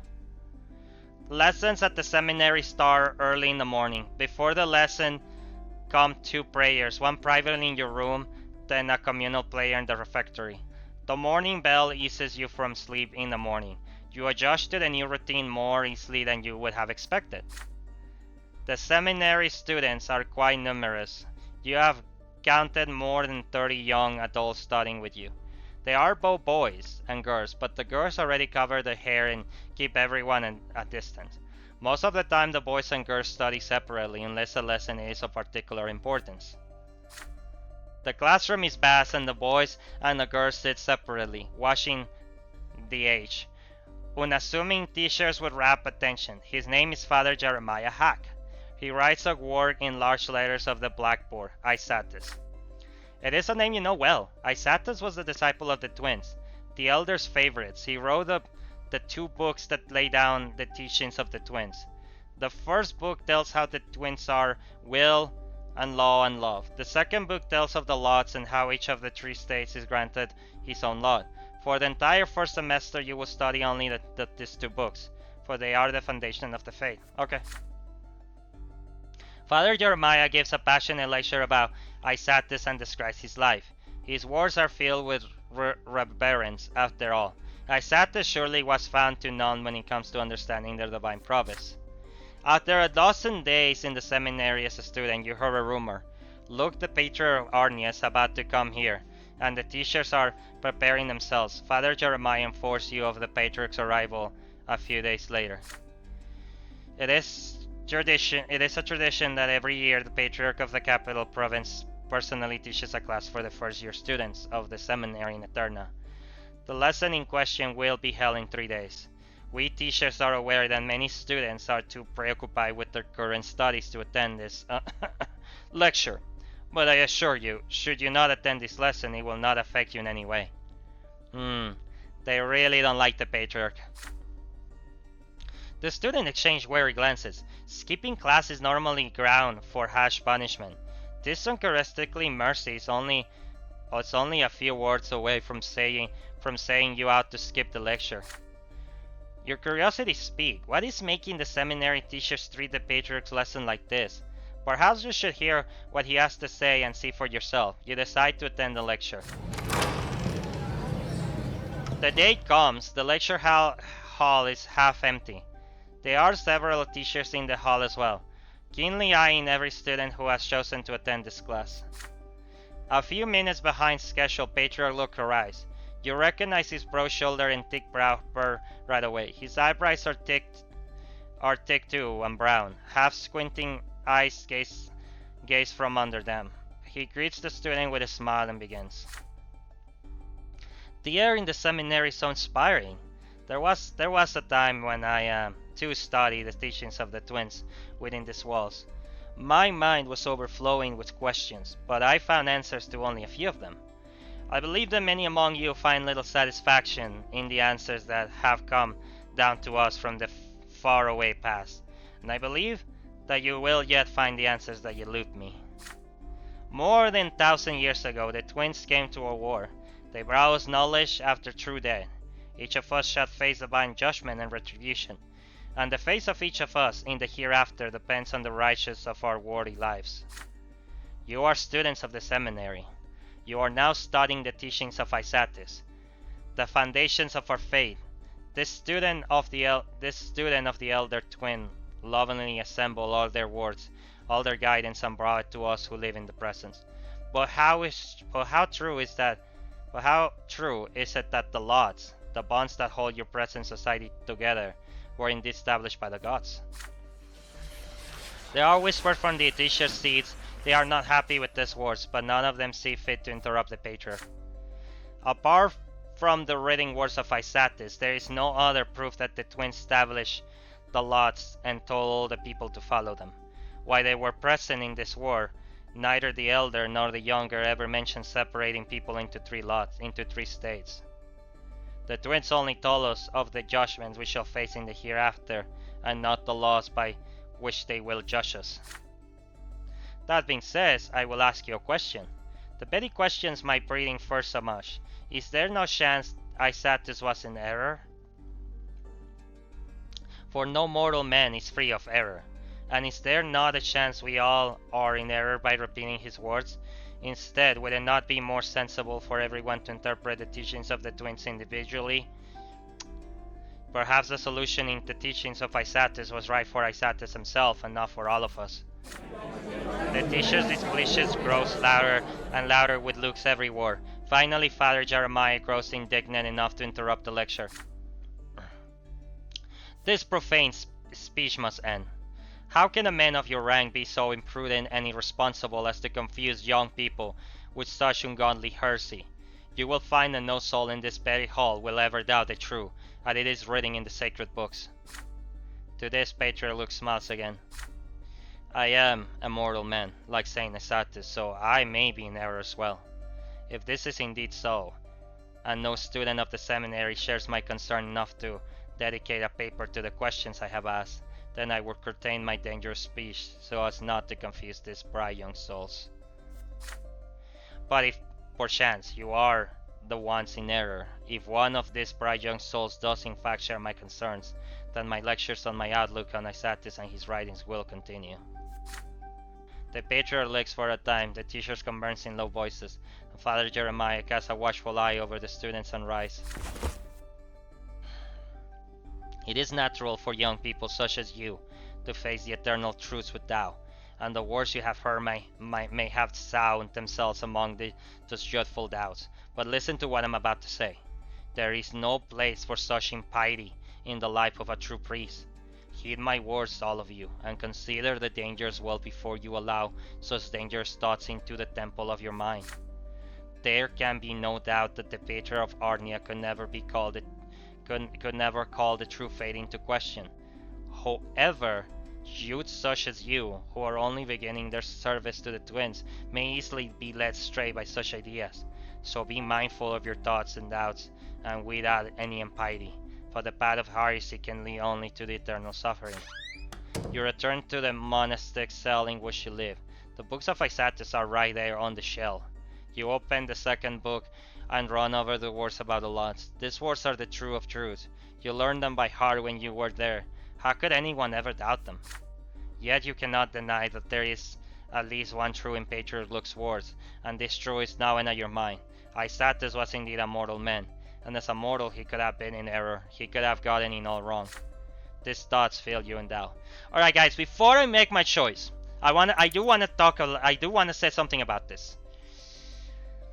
If I compare this to the religions that exist in the world, the most popular I know on top of my head being Christianity or being Catholic, you know, there's like many that believe in God Jesus Christ. If we were taking this at face value, you know what they're talking about. This would mean that the new faith would not believe on the Bible, because the Bible is, as far as I know, and like I said, guys, don't take this an entire face value. I'm just giving my opinion and what I think it is. The Bible was written by the apostles after Jesus died, but I don't know how old the Bible is, so do not take all my words. I do not take all my words for granted. Do not believe everything I said, because I'm kind of just talking about what I know. There used to be an Old Testament and a New Testament, and most people who believe in God nowadays believe in Jesus Christ, the Christian God. They believe on the New Testament God, but the Old Testament God also has a lot of valuable teachings. Okay, and the Bible is divided by a lot of the Messiahs themselves, and they're kind of like their own chapter. There's Messiah 7:11, you know, things like that. Lucas 1:12. I can't really give verse from the Bible because I haven't studied it enough, but this is kind of like a similar thing. The old faith believes in the Bible and everything that is written, and yet it is true that if I do say this, I could just. They are talking about the fact that the Messiahs could be wrong. That is the entire argument here. And believe it or not, there are people out there who will believe, most people who are religious to a fault, will believe everything that the Bible says. Though those ones who don't believe everything that the Bible says, they just don't believe in God, but they believe in nothing. And here I am thinking that I'm also in the middle, that personally, guys, I believe that there's many doors to heaven. That is my own personal belief, that as long as you're a good person, you can reach a door to heaven, because of the fact that many gods, because of so many different beliefs, and I don't believe that's a coincidence. I believe that there are many different heavens, there are many doors to heaven, but it is good to be a good person and to follow the teachings of whoever you want to follow. That doesn't mean you cannot interpret things as your own, because the book is pretty difficult to interpret sometimes by ourselves. I'll be honest, there are parts in the Bible that I read and I'm like, I don't know what that means exactly. There are some priests who know what they means, but some people don't. Some priests might not. So it's really difficult to understand everything that the book said.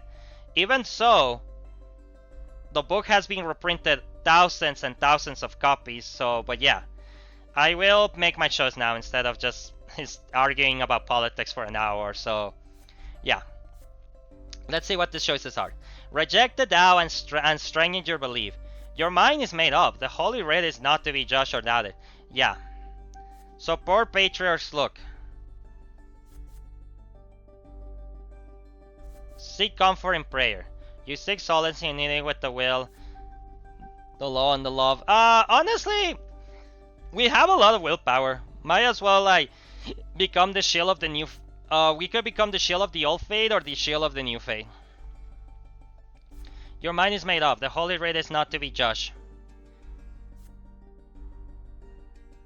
This is also pretty good. You decide to study his criticism of the lots further and dedicate a research paper to the subject. Nah. Let's reject it. Let's reject it. Searching for the truth. The writings of Isatis are the very foundation of the faith. The lots are the twins. Will, a timeless constant through ages. There can be no error. There is no place for sinful doubt when it comes to this. Yeah, there's also the idea that God himself talked to Isatis, aka also God talked to the Messiahs when they wrote the book. There's like a lot of interpretation, guys. So I do like the new faith versus the old faith kinda debate. Soon the day ends and the next day begins. Before you know it, another week passes. You immerse yourself in learning the word and functions of a priest. You read both books of Isatis over and over again, and learned the best parts by heart. On prayer, on cloister and seclusion, on confession. You attend many lectures on history of the church and on the pivotal changes that allowed the twins' great descent, and on the strong ties that bind the faith and the state together in the empire, and on the dogmas of the church. You also learn the proper way to speak so that the sound of your sermon reaches like every ear in the temple. You work hard to learn and memorize the sacred texts. Soon you start learning how to properly cite them in order to back up your own judgment. There is an answer to every question in the works of Isatis. You just need to know how to find it. The teachers praise you now. Father Jeremiah is elated by your knowledge of Isatis' writings. By the end of the semester, nobody even remembers Patriarch's visit. Father Jeremiah does mention his words in passing at the very end of the semesters when everyone hands in their research paper.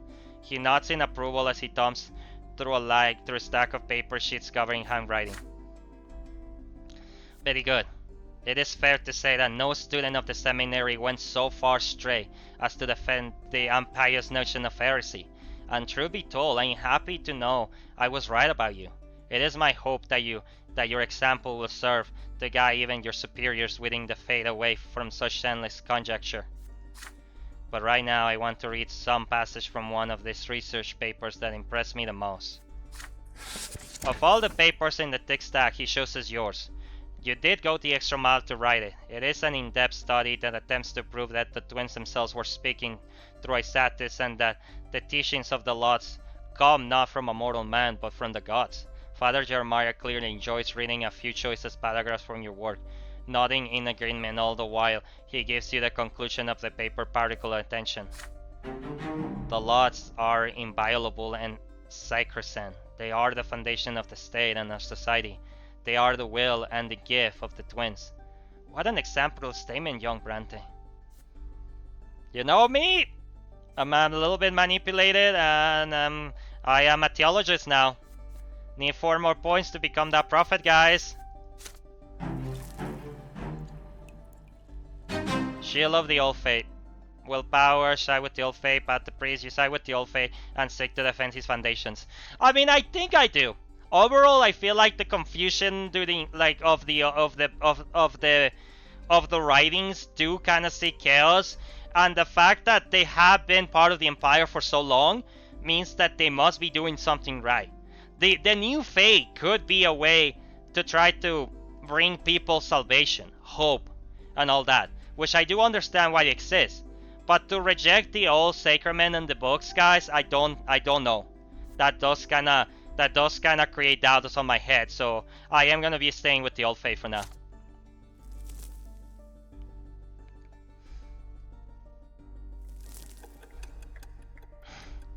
My god, we're just halfway there.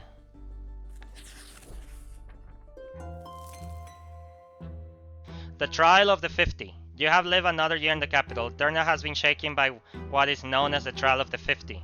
50 people stand trial at once, all prominent members of several political circles. They are accused of treason and conspiracy against the crown. The accused spoke in favor of reducing the power of the nobles and granting more rights to the common state. There was no mention of rebellion, yet those words alone were enough to indict them. Every session of the trial is open to the public. It is a show of power made to discourage people from forming such circle ever again. You attend one of the sessions. The 50 face their verdict.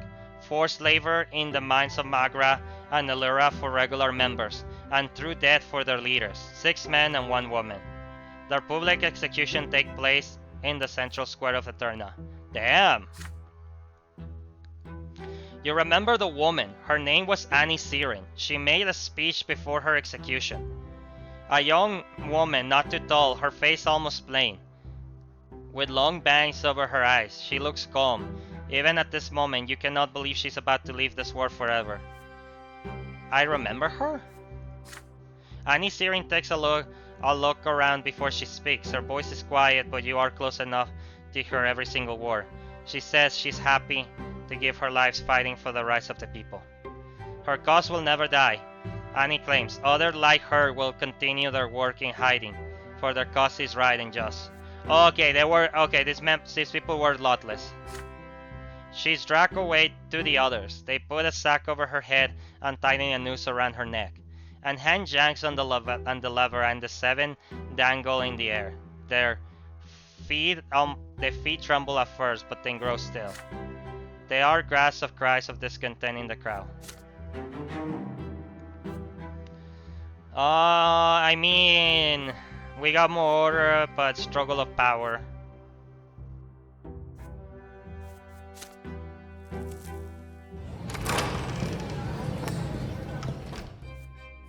Alright. Your studies at the seminary continue. You assist with the preparation for church holidays and study the accounts of the twins' lives and the sacred scriptures. The seminary sends some of his students on a pilgrim to the holy sites of the empire to follow in the footsteps of one of the twins. A large group of these pilgrims return to the seminary several books after your studies begin. Among the students in this group is a young woman who looks familiar. She holds her head high as her brown eyes, filled with wisdom and strength, study you attentively. She approaches you first. It is Jeannie. You met in the past by the silver tree in Anisode. Jean was but an acolyte at the temple by the tree at the time, but now she's an eternal like you, almost ready to complete her studies. I remember you. I'm glad you're here. So you found your way to the priestly lodge, after all. It is nice to see a familiar face from your former chief. You started spending more time with Jean, praying and reading the sacred scriptures together. Most of the time you discuss theology, but the more you learn about each other, the more you start discussing your lives before the seminary. You tell her how mother prepared you to serve the twins ever since you were a child, from daily prayers to following your lot in everything. As for me, I don't know who my parents are. I grew in the orphanage by the temple. Studying at the seminary has been my goal, since as long as I can remember. The priests were kind to me, and now it is my sacred duty to serve the twins. With the first term exams now behind you, you're allowed to visit the Antiquarium, a special storage symbol for sacred relics and artifacts that harken back to the history of the Fae. You invite Jeannie to go there with you. The inside of the antiquarium is quiet. The items you see beyond the glass panels and the shelves are nothing short of amazing. One thick rack dome is an original work inked by Aitzaitis. You see all images of the twins. Likeness fades with time. You behold the lash used in the very first sacrament for the lowborn lot. The relics made of silver, the twins' blessed metal, are kept in a separate chamber. You take some time poring over these handcrafted sacred symbols. The shelves on the opposite wall are covered with silver colors, large and small. So it's like a museum for the church. They are so elegant. The things we make are much simpler nowadays. Always cast from silver, not forged by hand. Look those old colors. They even have name stamping to the silver. Another wall is covered with thin silver slab. Prayers of the twins echo into the metal. After taking the priest sacrament, any priest may use such a silver slab to call the gods. Gods power down upon their foes and work wonders even outside the temple grounds. That's insane. We can do miracles? We can we have powers? Do you think this might be copies? Silver slabs disappear when they're used, don't they? Just imagine the temptation working wonders just like that. There is one more chamber at the farthest end of the antiquarian, with only one relic within. The only room that is guarded. Your boy strides off with Jean, and you feel the eyes of the chamber guard upon you. He bears a scroll with a silver seal on his cassock, an inquisitor. What the Inquisition is guarding it? What is a black book? Its pages blackened seemingly by fire. The book lies inside a spacious cage full of time-faded silver. You are not allowed to approach it, the Inquisitor says. What is it, you ask? The Inquisitor sighs and glances at the silver cage with worry and scorn. This is the most dangerous and vile of all the relics in the land. It is a monument to the Dark Ages, when Arnians used to fight one another for power. A time when one of the Grey Arnians dynasty defied the twins, chosen Tempest. The Arnias who owned this book was Charmi Lanidas. Driven by helpless rage, he scorched the land of Magra and ravished the Imperial army with terrible curse. But the twins' power stripped him from his dark sorcery, and the Holy Order brought him down. The book winning the cage saw his sinister spells. Wait, what? Our Archduke? Our Archduke is like evil? Damn. Like he literally, my god, and he is still on power.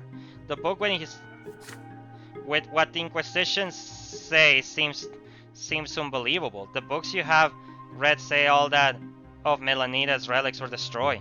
He explains, however. Apparently the book was utterly impossible to immolate. Even with the gods by name, the countless raging fire he was subjected could only blacken the page with ash, but not destroy them. The dark magic remains within the book, preserving his blasphemous sorcery. But the book alone was not enough. The rebellious Duke turned his Betty Lane into a weapon by destroying it.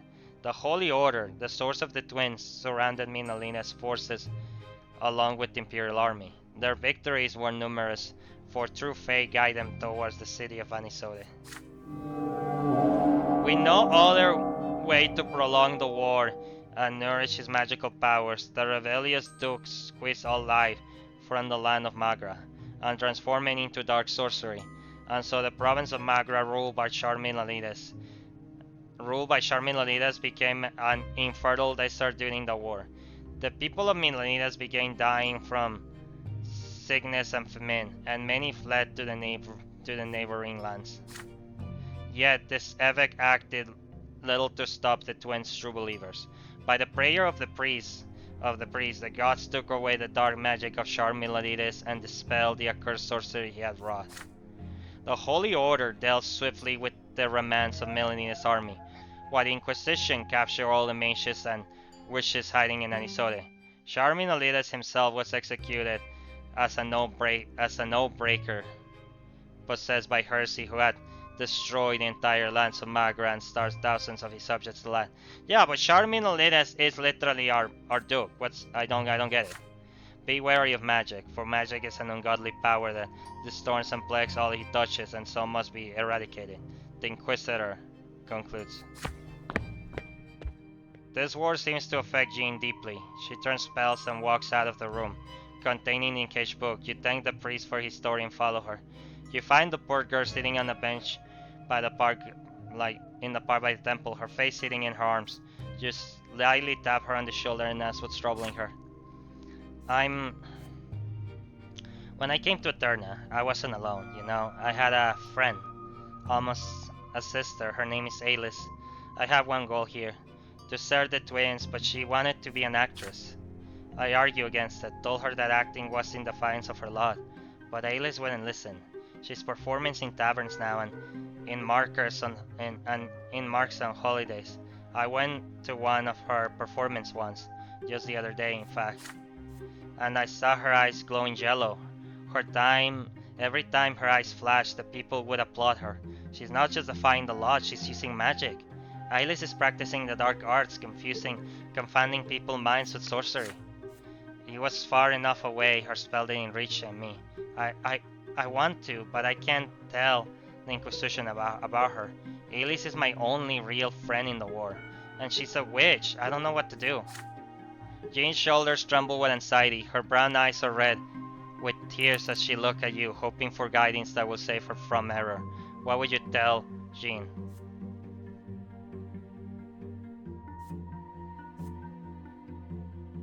Tell no one about Alice. The twins are law, and yet the twins are love as well. It would be best. It would be best to guide Jean to. It would be best to guide Jean's friend a chance to reconcile with the twins of her own.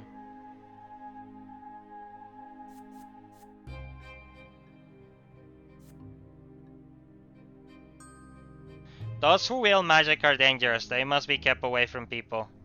Guide your friend to the right path.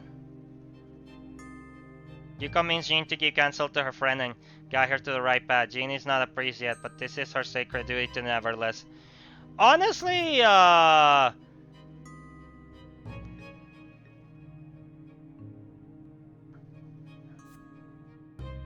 let's yeah, I'm just gonna tell her not to do anything. You have to be acquainted to guide her friend to the right path. I think I'm gonna go with like scheming Phi. Jean steadfast in faith. Alice join the truth. The twins are law, and yet the twins are love. Yeah. Yeah, she can choose her own path, like we're all doing. Tell no one about this. You look away from Jean and ask her a question. Does she feel any evil in Aileen's heart? Would she ever use that power to harm others? Jean shakes her head. No, Alice would never do that. But what would she face in the hereafter? What would she be judged? If this is true, you said, then there is no need for the Inquisition. Why do you say that? Because your friend is no Charmin Lenides, you say. She's not killing the land. She's not defying the God's chosen order. She's not starving thousands, and she will never harm others. If Alice remains free, she will have a choice to willingly reject her accursed power and accept the lot she was dealt. But if the Inquisition finds her, she will be stripped of her lot and turned into a lame mockery of a human band in a silver collar. She will never find her way to the twins in the House of Humility. How dare you say such a thing? This is heresy. The twins abhor all magic. The twins gave people the lots, you said, and they gave them the will to live their lives. The younger shall meet us all in the hereafter, and every decision shall be judged. The mages have their own burden to bear, their own trial to overcome, and that trial is their power. They must overcome it, or fail and face punishment at the foot of the pillar. Jean leaps to her feet, anger burning in her tearful eyes. And what if the Inquisition finds her? They'll burn her at the stake, and then what? Before that happens, Jean should talk to her friend and explain her situation, you say. Jean must take care of her and teach her how to hide her power. The best way for a witch to stay alive would be to flee Eterna and join a traveling troupe. Jean thanks you. Her voice rings with calm confidence now. She sees that firm faith does not mean zealous domesticism in your lives. She has had to break the laws for the sake of love. The twins are law, yet the twins are also love.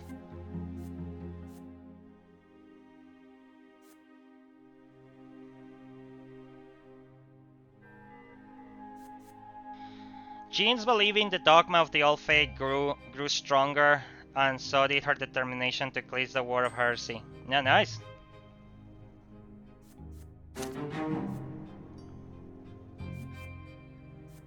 You and Jean helped the young woman flee the Inquisition and join a traveling troupe as an actress. And we have 5, which is pretty bad still. Like, we need to be more than 10, guys. We need to be 10 and above to be okay.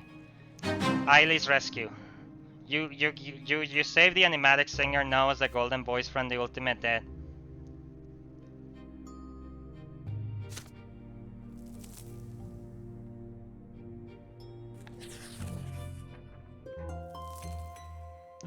The capital is preparing for a great celebration, the coming of age of Jarian Tempest, heir to the throne, ribbons and flag fluttering the wind. The streets are scrubbed clean, and the scent of flowers fills the air. You too set some time aside to join the celebration. It is not often that you can see the ruling family of the Empire firsthand. The celebration day comes, and it turns a bus. A festive procession starts on the streets. Students from the college and cadets from the military academy march in front, line up in columns, and other citizens follow suit. You join the parade around the tail of the procession. Before long, it reaches the square in front of the Emperor's palace. The ruling dynasty of Tempest observes the parade from the palace balcony. They are joined by the Empire's higher dynasty and province overseers. For the first time in your life, you see Emperor Tertu with your own eyes. They're high above. Alright guys, give me a second. I'm gonna drink some water.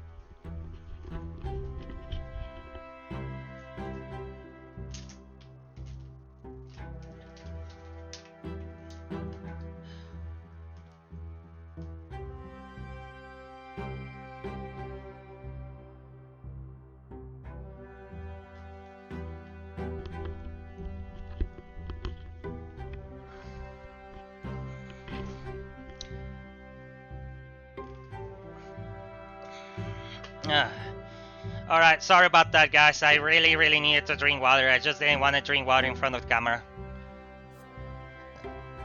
I also was checking what time it is, you know, because I started recording a little bit later, so I just want to make sure that I'm not recording too late because I'm gonna get some food in a bit. So yeah. We're doing good on time though. The columns of the college students and academy cadets come to halt at the balcony and salute the Emperor with their motos. The Emperor raises his hand in a gesture of benevolent greeting, then his voice echoes across the square. You can hear him easily, even from so far away. I accept your gratitude, my loyal subjects. Take pride as you will. Uther Tempest II. Take pride as you will your knowledge and valor in service of the Empire. All who are worthy would be ennobled by the mantle, by my grace. The nobles to be shared the Emperor's words, but then Archduke Monroe steps onto the balcony and their jubilation gives way to murmurs of discontent. Everyone here remembers all too well how the ruler of Monia tried to shut down the college by force. Oh yeah! Still, the Archduke is the de facto leader of the Arnian gentry. He's a force to be reckoned with, even for the Emperor. Hail your Emperor, common folk! Be forever obedient and grateful for the good graces you do not deserve by birth. I hate Monroe. But then everyone grows silent. A young slender Archean with a shy smile comes forward. There are whispers in the crowd. That's Prince Jarian, heir to the throne, student of Cornelius, promise and the hope of the common state. To the left of Jarian is his younger brother Flavius. He's bluff at the side of the parade below. Too young to process what he's saying.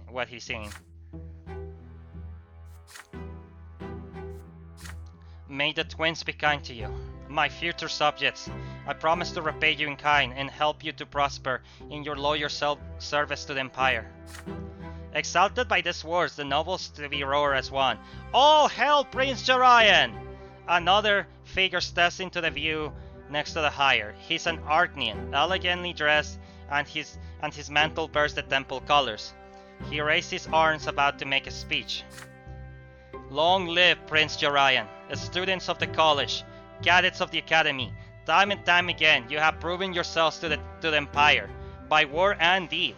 Today is a day of great celebration, and in honor of Prince Jarian, you must ask the Emperor to guarantee forever the right of distinguished common folk to be ennobled by the mantle. So, ask now. Nice! The cadets and students freeze in hesitation.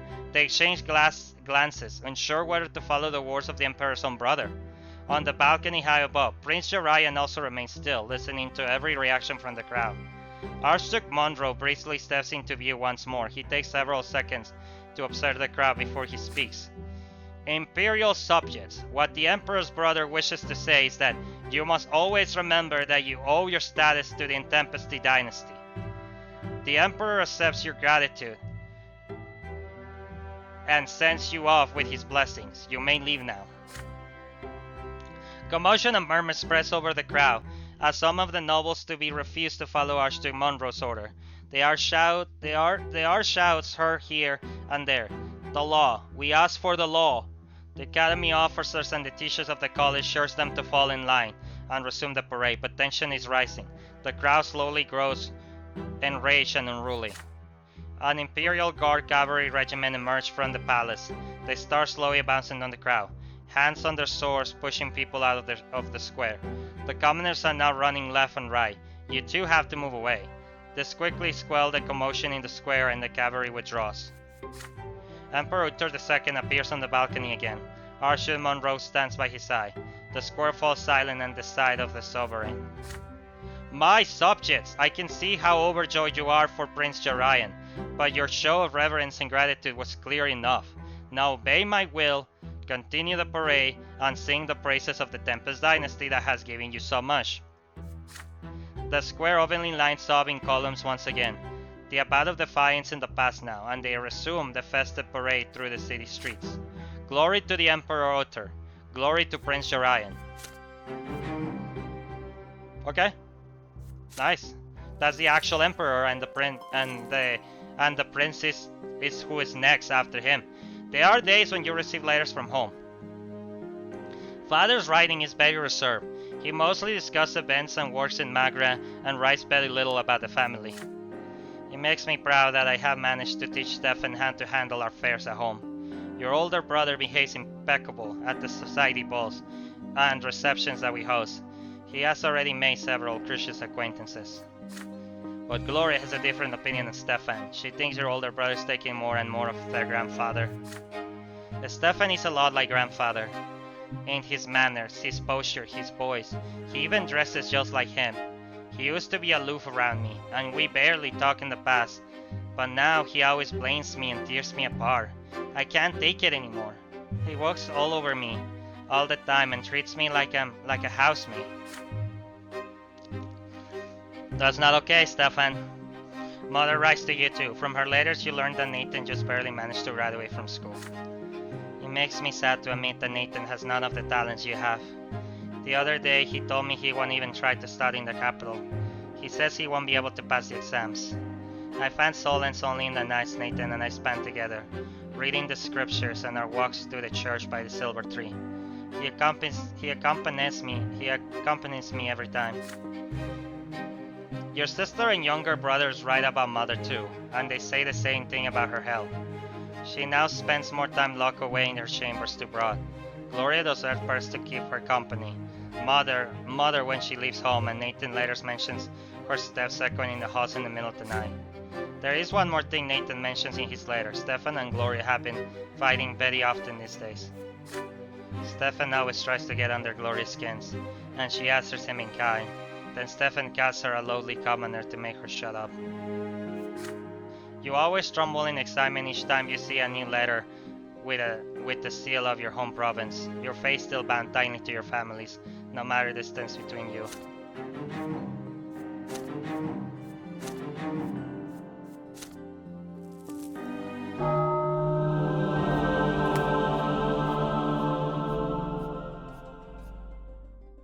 Alright, we did everything we can with the Ailey's rescue, bond friendship, so we have done a lot. The months fly by now. Every day at the seminary is filled with study and work.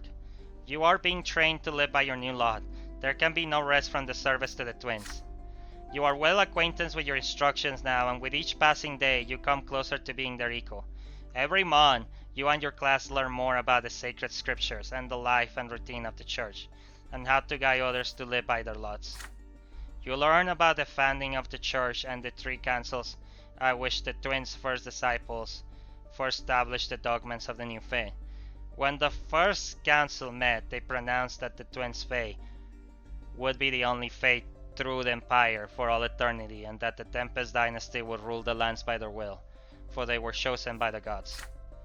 The first council also condemned all magic within the empire, other than the wonders done by the twins themselves. The Inquisition was created to enforce the order established by the twins, and it cleans all heresy and sorcery from minds and bodies. Mages and witches were offered two choices. They could either accept the color and reject their powers, or perish in the ritual and purifying flame. Damn.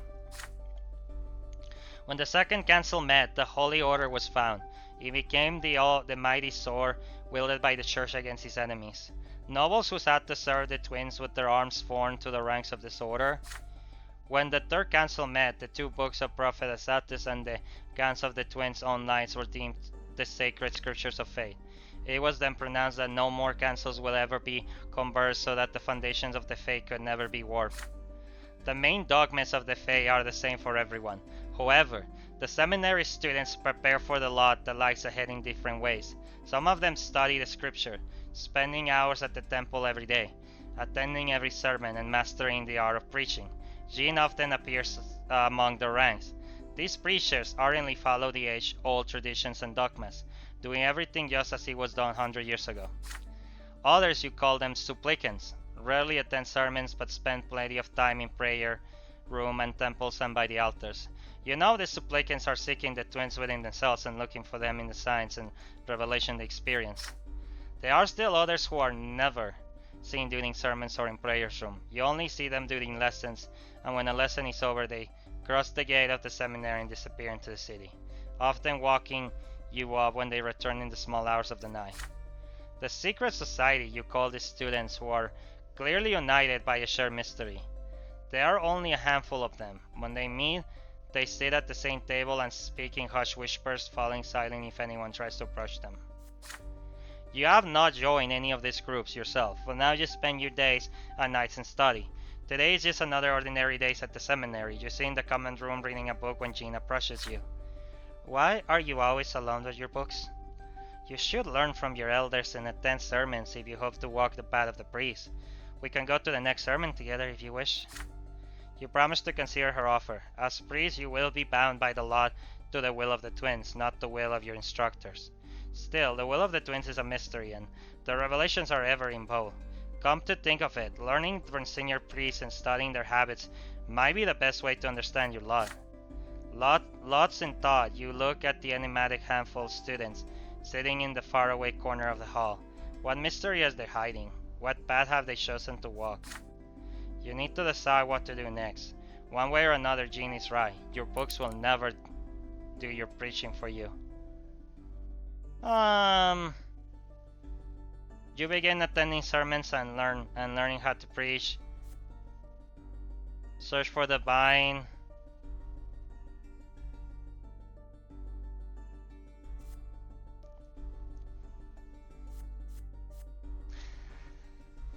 Alright. Like, we could infiltrate the secret society.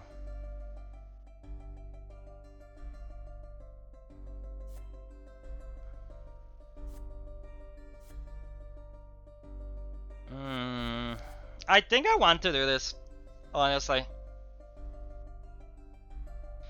Like, it does give me 2 points. This only gets me 1. And yeah, I know theology is like more important for me. Well, it does give me friendship with Jeannie, but I don't want. Let's infiltrate the secret society.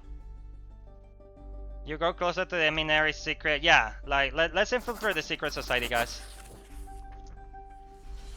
Sermons and prayers are something you already know. Right now, you would rather learn something else, something new. For several days in a row, you attempt to take a seat near the enigmatic seminary students. They eye you with suspicions and avoid you every time. When you realize that this approach is not working, you try to ingratiate yourself with the member who seems most eager to talk. You inquire about the secrets meeting and promise to keep what he tells you secret. He tells you nothing, but he does says that he will consult with the other members of the society. Several days later, one of the enigmatic students nonchalantly invites you to take a walk with him. The others, you not. You're strongly warned that everything that happens there must remain a secret. You swear not to tell a soul. You are going to a sermon, one of the students whisper in your ears as you walk the streets of Eterna, but he adds with a crafty smile, "You have never heard a sermon like this before. It will turn a vision of the twins upside down." In the end, curiosity gets the better of your doubts. The students lead you to a basement of a lavish decorated house. There are at least 50 more people in the basement hall, many of them dressed in the latest fashion. You can even see college students among the crowd. They are all waiting for someone. Finally, a tall man with a bald spot walks up to the pulpit. He's wearing a cassock, but you notice that he's not wearing the twins' cassock. He seems good. He's getting good natured enough. His plain face is lit up by a serene smile. Greetings, brethren. It warms my heart to see new faces here. My name is Father Mark, and I say to you, reject the twins, cast them aside.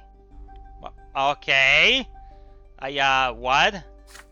For a moment there is silence. You look at Brother Mark in terror, then at the seminary students who brought you here, then back at him again. The other students are staring at the false priest with what can only be described as adoration. The truth is that there is no difference between eternal bliss and eternal suffering. We will be the pride of our will in the hereafter, the pride of our every cells, immersed within the will of the twins. There will be no we in the hereafter. Our existence and our freedom exist only in here and now. We exist only so long as we live in this world. Okay, Father Mark, what the hell, man? If we resign ourselves to the lot, if we resign our lives to the will of the twins, we will deprive ourselves of our chance to live, even in the short time we were all allotted. We can only be our true selves and live our lives to the fullest if we reject the gods and cast away the burden of the lots. Life is short, and so we must strive to do everything before it ends. There will be no desires after the gods judge us, nor will there be any way to fulfill them in the hereafter, for we will have no will of our own. Our wills exist only now, so focus on the worldly life, my brethren. Reject the divine law and write your own law here in this world. Father Mark's speech is long, very, very long, and his mellow expressions never changes. This man is a heretic, yet everybody admires him so much. There's sometimes you start thinking there might be a kernel of truth in what he's saying.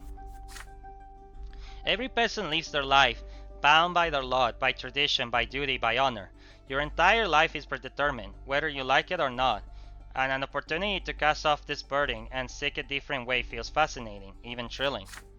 Father Mark's a splendid orator. His words are simple and powerful, and none of them even fall on deaf ears. You cannot help but feel respect for this man, even if you cannot accept what he's saying. Oh yeah, I absolutely don't accept what he's saying at all.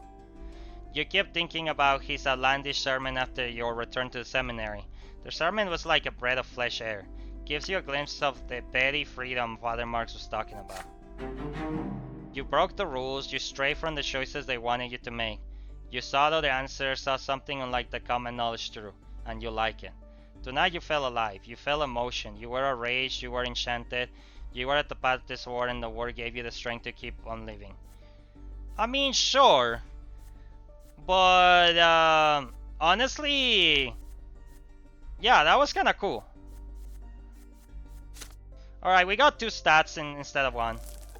Alright, we're getting close.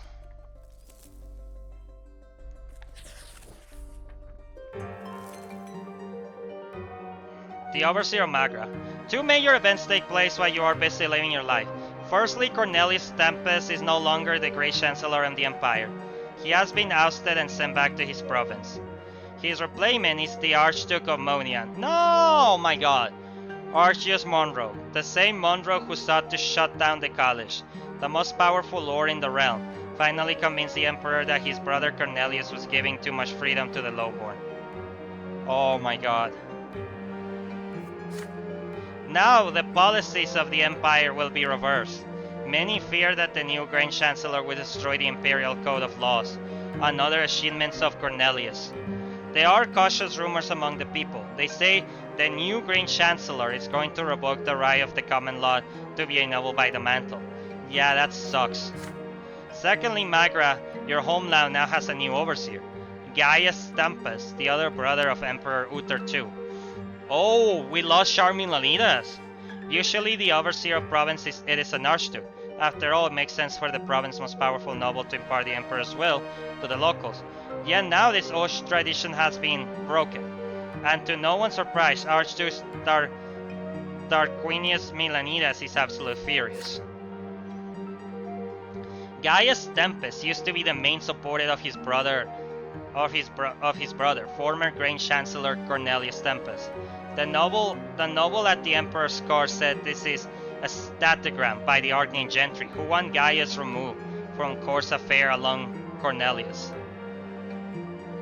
Either way, Gaius Tempest and Tarquinius Menalidas will be each other's throats over at the province.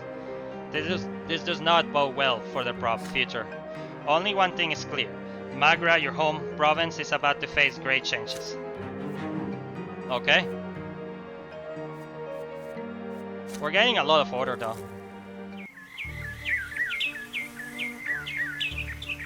A criminal relationship.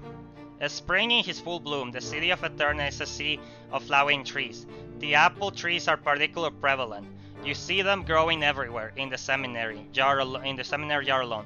How nice it would be to sit here with a good book, enjoying the apple blossoms and getting lost in important thoughts. But there is no time for that. A recent incident has the entire seminary in edge. One of the senior seminary students has been accused of having a relationship with a witch. The Inquisition had been watching the girl for a long time. When the lovers met and the girl put a floral wreath on the student's head, the Inquisitor's spy saw it all. The lovers were immediately arrested. You hear about it from Jean. She looks very anxious when she comes to you to discuss the news. Are you going to watch the trial? They're only allowing priests and seminary students to attend. We have to be there. It is an important case. We could learn so much from seeing the Holy Tribunal in action. Yeah, you agreed to go with her. After all, the case is highly unusual indeed. Junius Diamant, one of the leaders of the New Faith, has stepped forth to defend the student and the girl. You have already met the other leader of the New Faith, Luke, Patriarch of Arnia. But Patriarch Junius holds much more authority. The seminary students speak of him in hushed voices and only when the instructors are not around. Junius Diamant is more than a patriarch of one of the province. He's an Argnian hailing from one of the great dynasties and the leader of the Holy Order, the Empire's finest knights in service to the Twin Church. The prosecution will be represented by Father Ulrich. He is a powerful inquisitor and the head warden at the House of Humility, the fortress that colors all mages and subdues their will to the service of the Inquisitor. You have heard of him. He is a fierce man who's ardent and merciless in service of the twins. The day comes. The spacious courtroom is filled with hope. All the seats are taken. The judges sit at the long table up on a platform. There are tens of them, all high-ranking members of the church. To the right of them is a man in a black cassock. His head is shaved and his black perfectly straight. This man is Father Ulrich, a true and lawful inquisitor. He will represent the prosecution. To the left of the judges, table stands an Argnian. He is wearing a white cassock with a cape of white and gold on his shoulder. The Argnian's blue hands rest on the edge of the table, and his expression is that of a perfect calm. This man, Patriarch Junius Diamant, will represent the defense. To the left of him sits the accused, a young man in a seminary uniform, and a young girl who looks like she just came back from the foot of the pillar. They are both bound in chains. Even from your distant seat, you can see that the inquisitors have shown her no mercy. The girl's face and neck are covered in bruises. There are bloody wounds on her left hand where her fingernails should be. Oh my god. And her right hand's bear a horrible black burn. Wow. Loud voices a man from the stalls, even before the trials begin. Son shall Patriarch Junius, while others call our Father Ulrich. There are more and more of these shouts with every passing minute, and soon a Judge Gewalt can do very little to retain them. The trial begins. Father Ulrich's the first to speak. Judges of the Holy Tribunal, and you, my brethren, this is an act of sacrilege beyond compare, committed within the walls of our own seminary. This man is a venomous viper, nurtures in the church's bosom. He defies all that is forbidden and engaged in an act of hideous lechery. Already a malefaction, but worse yet, the object of his lust is an abhorrent, sinful wish. The young woman in question looks up. You see the colors of her eyes, vibrant, radiant, emerald green like the tender grass of spring. You recall a cautionary tale. Such eyes are the mark of a mage who holds sway over the wild wildlife in nature. This blasphemer deserves nothing less than true death for what he had done. The walls of the church are no place for traitors and lays to its fill. Who we bring the will of the twins to? The war may afford no weakness. As for the wish, put her in a collar and cut her off, and cut off her nose too, so that her comely appearance may never again let a righteous man stray. With that, Father Ulrich takes his seat. The man who rides next to you is Patriarch Junius. He's tall as a pillar, and you feel an unspeakable power emanating from him. He takes his stand before the judges. Even before he speaks, Jean whistles in disgust to her. An ally of the new fair deserves neither tolerance nor sympathy. He's already drenched in sin, and yet he thinks he can talk justice. Junius, the man, begins to speak. May it please the tribunal, the accusation is indeed true. The young man before us is a fool. It was his duty to convince the lady he had befriended to renounce all magic, and yet he encouraged her profane practice. But Father Ulrich's proposal is far too severe. I seek no lesser punishment for the witch. This is a matter for the Inquisition, but the young man need not to be executed. His life is the subject of my debate. It was not by force that the young man now stands before us. He sought the twins entirely of his own volition, and so I plead with the Holy Tribunal to spare his life. May he instead take the vows and habit of a monk, and a vow of silence, and be subject to corporal punishment. For the ways of the Church are stern but fair. This young man needs not lose his life in order to redeem himself. An accusation flies from the cloud. So Junius favors mages and takes them under his wing in his province? Look at the man who dares doubt our lots and reject the orthodox faith. We won't let your kind again ground in Eterna. This in turn sparks a different cry. Another voice accused Ulrich of being drunk with the power he has acquired by enslaving those who will magic. Patriarch Junius attempted to pacify his followers as accusations from the Inquisitor's side kept coming. Father Ulrich marks his condemnation of Junius and the new faith with an agreeable nod, smile and crooked smile. The crowd begins to move. Those who side with the Inquisition starts pushing against the guard to exact their own brand justice. Junior's followers do not stand still either. They rise and form a circle around the Patriarch as well as the men and women of the trial. Accusations fly, and the air above the crowd grows hot and boiling water. People are pushing and shoving. You hear screams of panic among the cries of rage. You and Jean find temporary refuge on a podium rising above the human sea. The quorum is becoming dangerous. You must attempt to escape now or risk being trapped. There is still time for either Patriarch.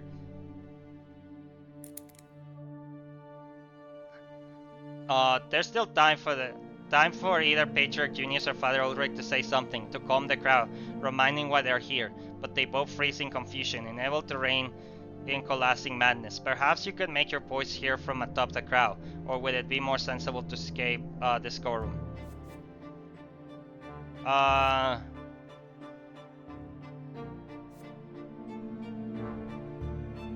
Oh my god!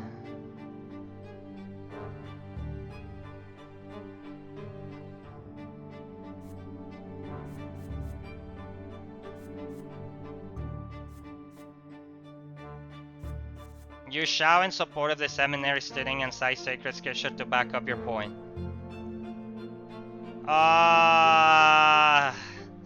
The man punishment.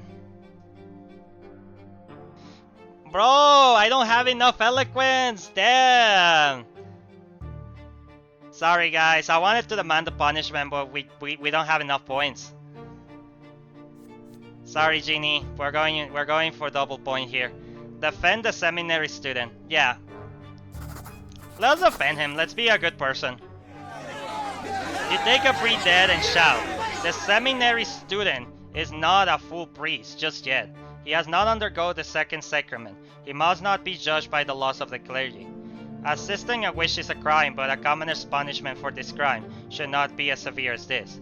Then you hear the voice of Patriarch Eunice above the crowd. He repeats what you said, almost word for word. This young man is still a commoner. He has not accepted his new lot yet. We cannot judge a commoner by the laws of the clergy. A monk is what he shall become. and through his prayer and his oath of silence he shall fulfill his law and reach the peak of the pillar. But only then. The dim of the crowd dies down. The disturbance dissipates as everyone hears your words, poking with the authority of Patriarch Junius. Everyone takes the seats again, and the trial continues. After a brief discussion, the judge sides with the defense. Father Ulrich and the Inquisition take the girl away. The monks deal with the young men. The lovers can do nothing but exchange a brief farewell glance. All eyes are on Patriarch Junius, the man who prevail in this case. You glance at Jeannie. Her eyes narrow slits as she stares you down. She knows full well who said the words. The Patriarch repeated. Hey, I'm trying to be fair, okay? I'm trying to legitimately be fair.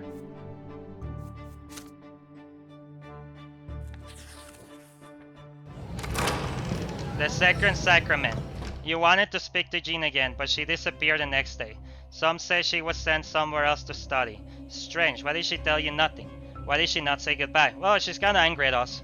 You kept waiting for news from her at first, but as the days goes by, your thoughts turn to the incoming Sam and Sacred Sacraments. Do we have any more acquaintances, guys?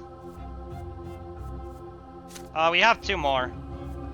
A-list. Youthful actress and singer known as the Golden Boys. She quickly became famous in every inn and Eterna for her restful enchanting looks. She came to the capital along with Jean, who used to be an acolyte at the Temple of the Silver Tree, and Gaius Tempus, younger brother of the Emperor Uther II, assigned to the province of Magra as the imperial overseer. Much more reserved in his views than his elder brother Cornelius. He seeks to help the empire survive as he faces the changes to come. Yeah, that's great. Okay, and let's go back. You kept waiting for the news from her at first, but days go by, your thoughts turn.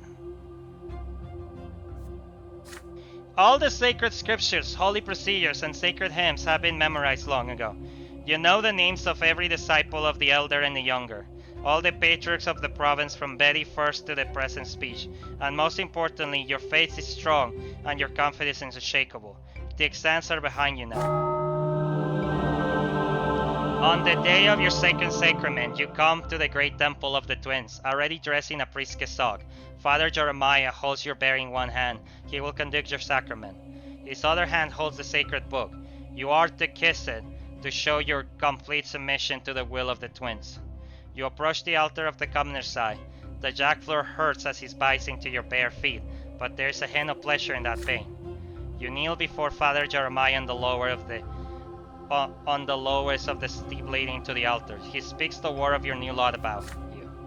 Thou shalt now carry the will of the twins to the war. Whosoever commit to thee, thou shalt give him guidance. The twins are love and will and law. Thou shalt bring into the war. Try thy new lot is to interpret the lots and give counsel in faith. Arise, priest. You kiss the book and stand up, confident blooming within you. You know the answers to all questions. You are now a messenger of the true word, the one who carries true understanding. You have the power to guide people toward a righteous path, to help them see the truth, to help them find answer, for the twins will it so. New strength fills you. By the grace of the elder, you may pray to him to heal and cure those who suffer. By the law of the younger, you may pray to him to bind your foes with his wondrous power. When no one's looking, you reach for your bag. The mark of the leash is gone. You feel as though you can breathe more easily now. On the morning after you are to conduct a sacrament for the first time, you walk into a small temple on the outskirts of Eterna. Acolytes are running to and fro, preparing for the ritual where you repeat the words of the lots that you must tell the children. Slowly the temple fills with people. You stand at the altar now, the word in one hand and the lash in the other. 3 boys are to receive their sacrament today. A little nobleman and 2 lone boys of the same age. The noble boy's parents are nervous and ask you to hurry with the sacrament, and so you begin. With confidence, proper pace, you recite the words of the noble laws to the little boy kneeling before you. Then you carefully bring the flat of the sword to his lips. The boy kisses it, and you thank the twins under your breath. Now it is time for the common children to receive their sacrament.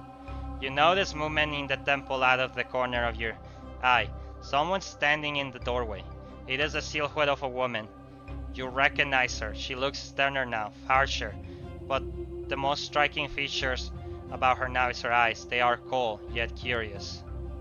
Something glitters on Jean's bell now. It is the silver seal of the Inquisition. To continue, priest. The boys stand before you, just like you and Nathan when you were boys. You were just like them at your first sacrament.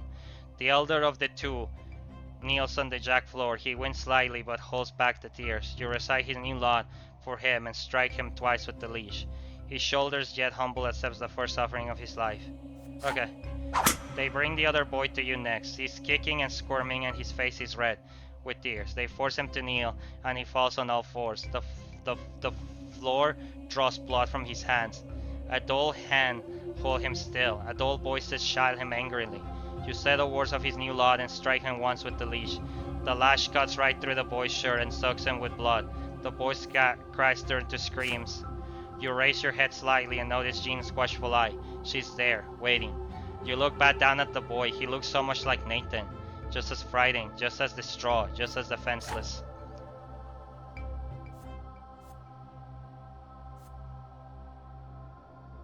You hesitate, unsure of what to do. The ritual must be finished by your law. You must bring forth the will of the twins and perform the sacrament of suffering. But this little boy, howling at your feet, is so young. He will no doubt see so much suffering in his life. Perhaps you should show him that the world can be merciful too. Absolutely not. Honestly, I wanted to demand punishment on my last team, but I didn't have enough points. I am gonna strike him with all my might. Because that's what me and Nathan had to go through, and it is the path of the twins. You whip the boy a second time with all your might, just as the sacrament demands. Exactly.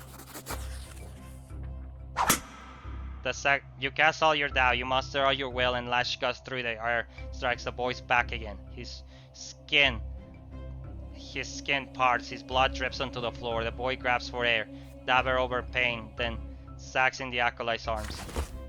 With a stillborn, you tell him to rise and live by the law he has been given. The boy barely gets back to his feet, then walks back to his mother. Panting, you hand the sword and lash to an acolyte, then turn to face the altar and say a quick prayer to the twins for this day. You hear quiet footsteps behind you. I'm glad to see that you didn't hesitate. You must never show mercy if you are to carry out the will of the twins. You help that boy understand the full burden of his lot. That is a blessing that will guide him towards the peak of the pillar. Yeah? Jean puts her hand on your shoulder. Yet she hastily removes it as both of you heard a powerful voice that will make anyone shudder. You sure have a steady hand, Brother Alexandros. You hastily turn around and see Inquisitor Ulrich appear from the shadows. Has he been watching you perform the sacrament this whole time? Father Ulrich, you were correct after all. Brother Alexandros is ready to become one of us. That it is for me to decide. Jean frowns but falls silently, pursuing her lips. Ulrich turns his heavy gaze to you. For 2 years, I have been watching you, Alexandros. Now the time has come for you to join our ranks. Ulrich hands you a scroll marked with the silver seal of an Inquisition. Brother Alexandros, the Church is appointing you an Inquisitor. You are to return to your native land and protect our true faith against heresy. Jean pierces you with an intense stare. You bow your head and accept the scroll from Ulrich's hand. Then you solemnly fasten the Inquisitor's insignia to your belt. By the will of the Church and the gods themselves, you are now a servant to the Holy Order and the Inquisition. Wow, okay. Henceforth, your life belongs to the Order. You shall fight against any apostasy that threats the Church and her flock. Cast aside your doubts, Inquisitor Brante, and be ready to fulfill your new righteous duty. Prepare yourself to set out for Anisode. A special assignment awaits you there. Sister Jeannie will accompany you as a fellow Inquisitor. She will tell you everything else you need to know. With that, Ulrich abruptly turns away and leaves the temple. Your answer is not required. The will of the church is the law, and you must abide by it. You are left alone with Jean. Your sister in Faye betrays no emotions. Her words sound so sharply and dry. The time has come to bid the capital farewell. Brother Alexandrus, we are leaving for Anisade tomorrow. With that, Jean leaves you alone in the temple. You turn back to the altar and finish your prayer. All right, and we're neutral with her. You have received the second sacrament. You are now rightfully ordained as a priest and an inquisitor. Nice. We became an inquisitor, guys. Winter, the Aman stands trial. Just before you leave the capital, you overhear something unusual on the street. Jumian the Aman, Patriarch of Astian, and one of the leaders of the new faith, was then tried before the church tribunal. The author of the Inquisitor has accused Patriarch Junius of patronizing blasphemer wishes and dissemental heresy. That is very true. The Holy Tribunal claims that Junius the Aman was scheming to free all witches and sorcerers from the collars that feather their accused powers. And what's worse, the Patriarch was also accused of forming the Lotless. What? A dangerous secret society based on the imperial capital. Oh, you punk! Members of this society have been assaulting inquisitors and priests of the church, as well as freeing witches from the cleansing fire and helping them escape the holy law. Oh, dude, you formed the Lotless. Now the Patriarch must face the Holy Tribunal of the Inquisition in Eterna. By all accounts, this is a devastating blow to the new faith, and the end of the days for Junius the Aman himself. The Inquisitor will make the most of this opportunity to rid the land of this unwelcome Patriarch who dared to shake the foundation of the old faith. But then comes the stunning news of Patriarch Junius' reply to the Holy Tribunal. It is no less stunning than the accusation. These words are nothing but lies. I will say this to anyone who dares to bring this accusation against me in person. But I want those hypocrites to bear the full weight of their responsibility for their slander against me, my flock, the Diamond Dynasty, and the Holy Order. I agree to stand trial before the Holy Tribunal, but I will face them on my own land and on my terms. Patriarch Junius has already received strong support from Patriarch Locke and many priests across Argnia. Parish of the New Faith through the Empire now speaking out in support of Junius the Man. The Church of the Twin Gods is about to be rent in twain. The Inquisition has no choice but to revoke the trial in order to avert the coming schism. Their new official stance is that Patriarch Junius has been wrongfully accused, and the Holy Tribunal will now apply more cautious judgment during any further trials against the followers of the new faith. Following the teachings of Patriarch Fotis is no longer seen as heresy by the Inquisition. The trial of Junius the Aman has been averted, but the divide within the church is only deepening. The new faith has directly challenged the old faith. The result is uncertain depending on who you ask. Some say Julius the Man all but plead guilty, others believe the Patriarch and the alleged rebellion against the church, as well as the Inquisition, is nothing but a ruse. There are also people who think the entire situation sounds like one of the secret chancellery dirty deeds. One way or another, the Patriarch of Asnia and co-leader of the new faith remains at his post. But for how long, and how would the old faith and the new faith clash next? Okay.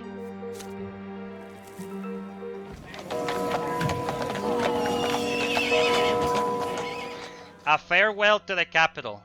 The Regala and Talnira rivers meet outside the city walls. You have barely left the capital since you came here all those years ago. A breeze is blowing in your face, and the bright noon sun hangs above the shining pillar. Your stay in Eterna has come to an end. You arrive here a boy full of hopes and inspiration, driven by your family's expectation and a desire to live your life as you saw fit. And now you have to leave, and this thought fills you with gentle sadness. Eterna did not become your home, and yet here you realize that you can be a messenger between the will of the twins and the people. You are the hand that shows the way, the interpreter of the gods, the man who guides others to the peak when they depart for the hereafter. You have never felt so close to the twins, but now you carry within the love and the wisdom of the elder, and the law and the power of the younger. After your second sacrament, you started seeing the twins' presence in this war everywhere. What would you see back in your hometown, or by the silver tree?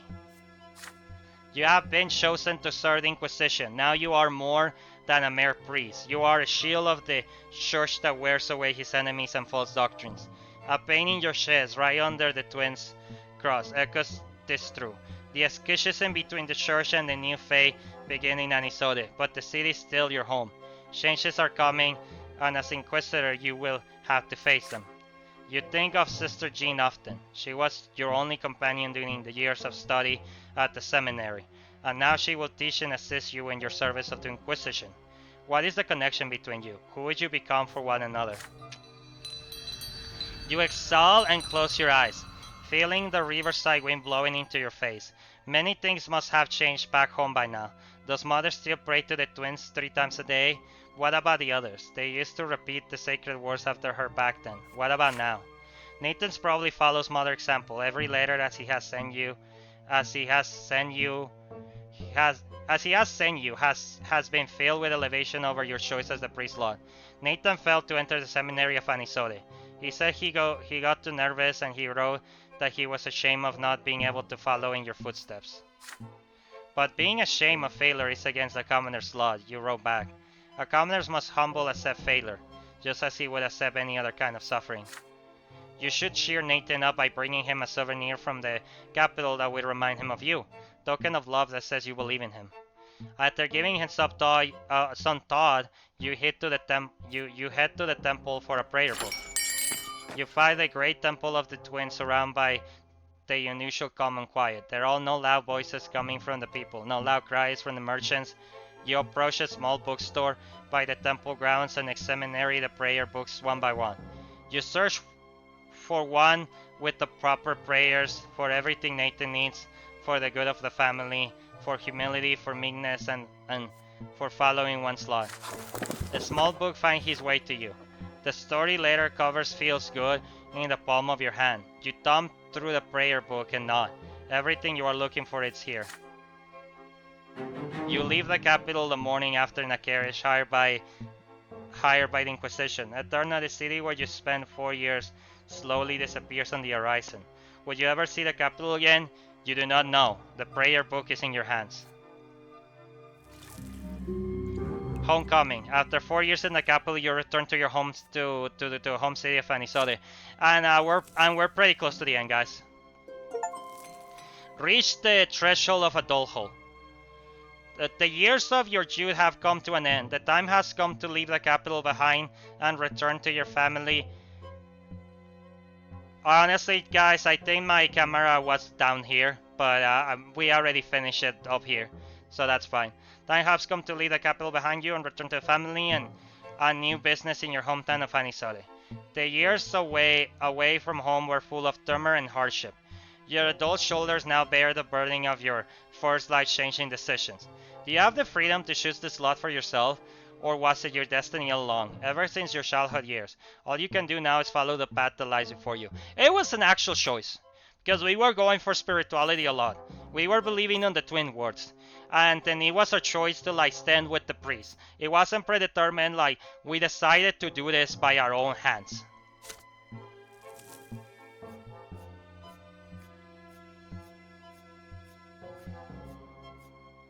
The years of your youth are at the end. The time has come to leave the capital behind and return to your family and new business in your hometown of Anisode. The years away from home were full of turmoil and hardship. Had you chosen a different lot, it could all have been different. All you can do now is walk the path you have chosen. Okay. And then path of the priest, bond friendship, shield of the old faith, alias, diplomacy, theology, manipulation. Yeah, I need more eloquence. I need more eloquence. We don't have a lot of eloquence yet. Okay, and then we're gonna quit here, guys.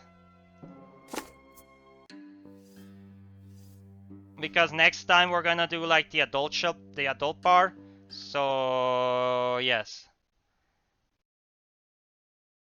All right, guys. That was a long chapter, but it was pretty good. And guess what?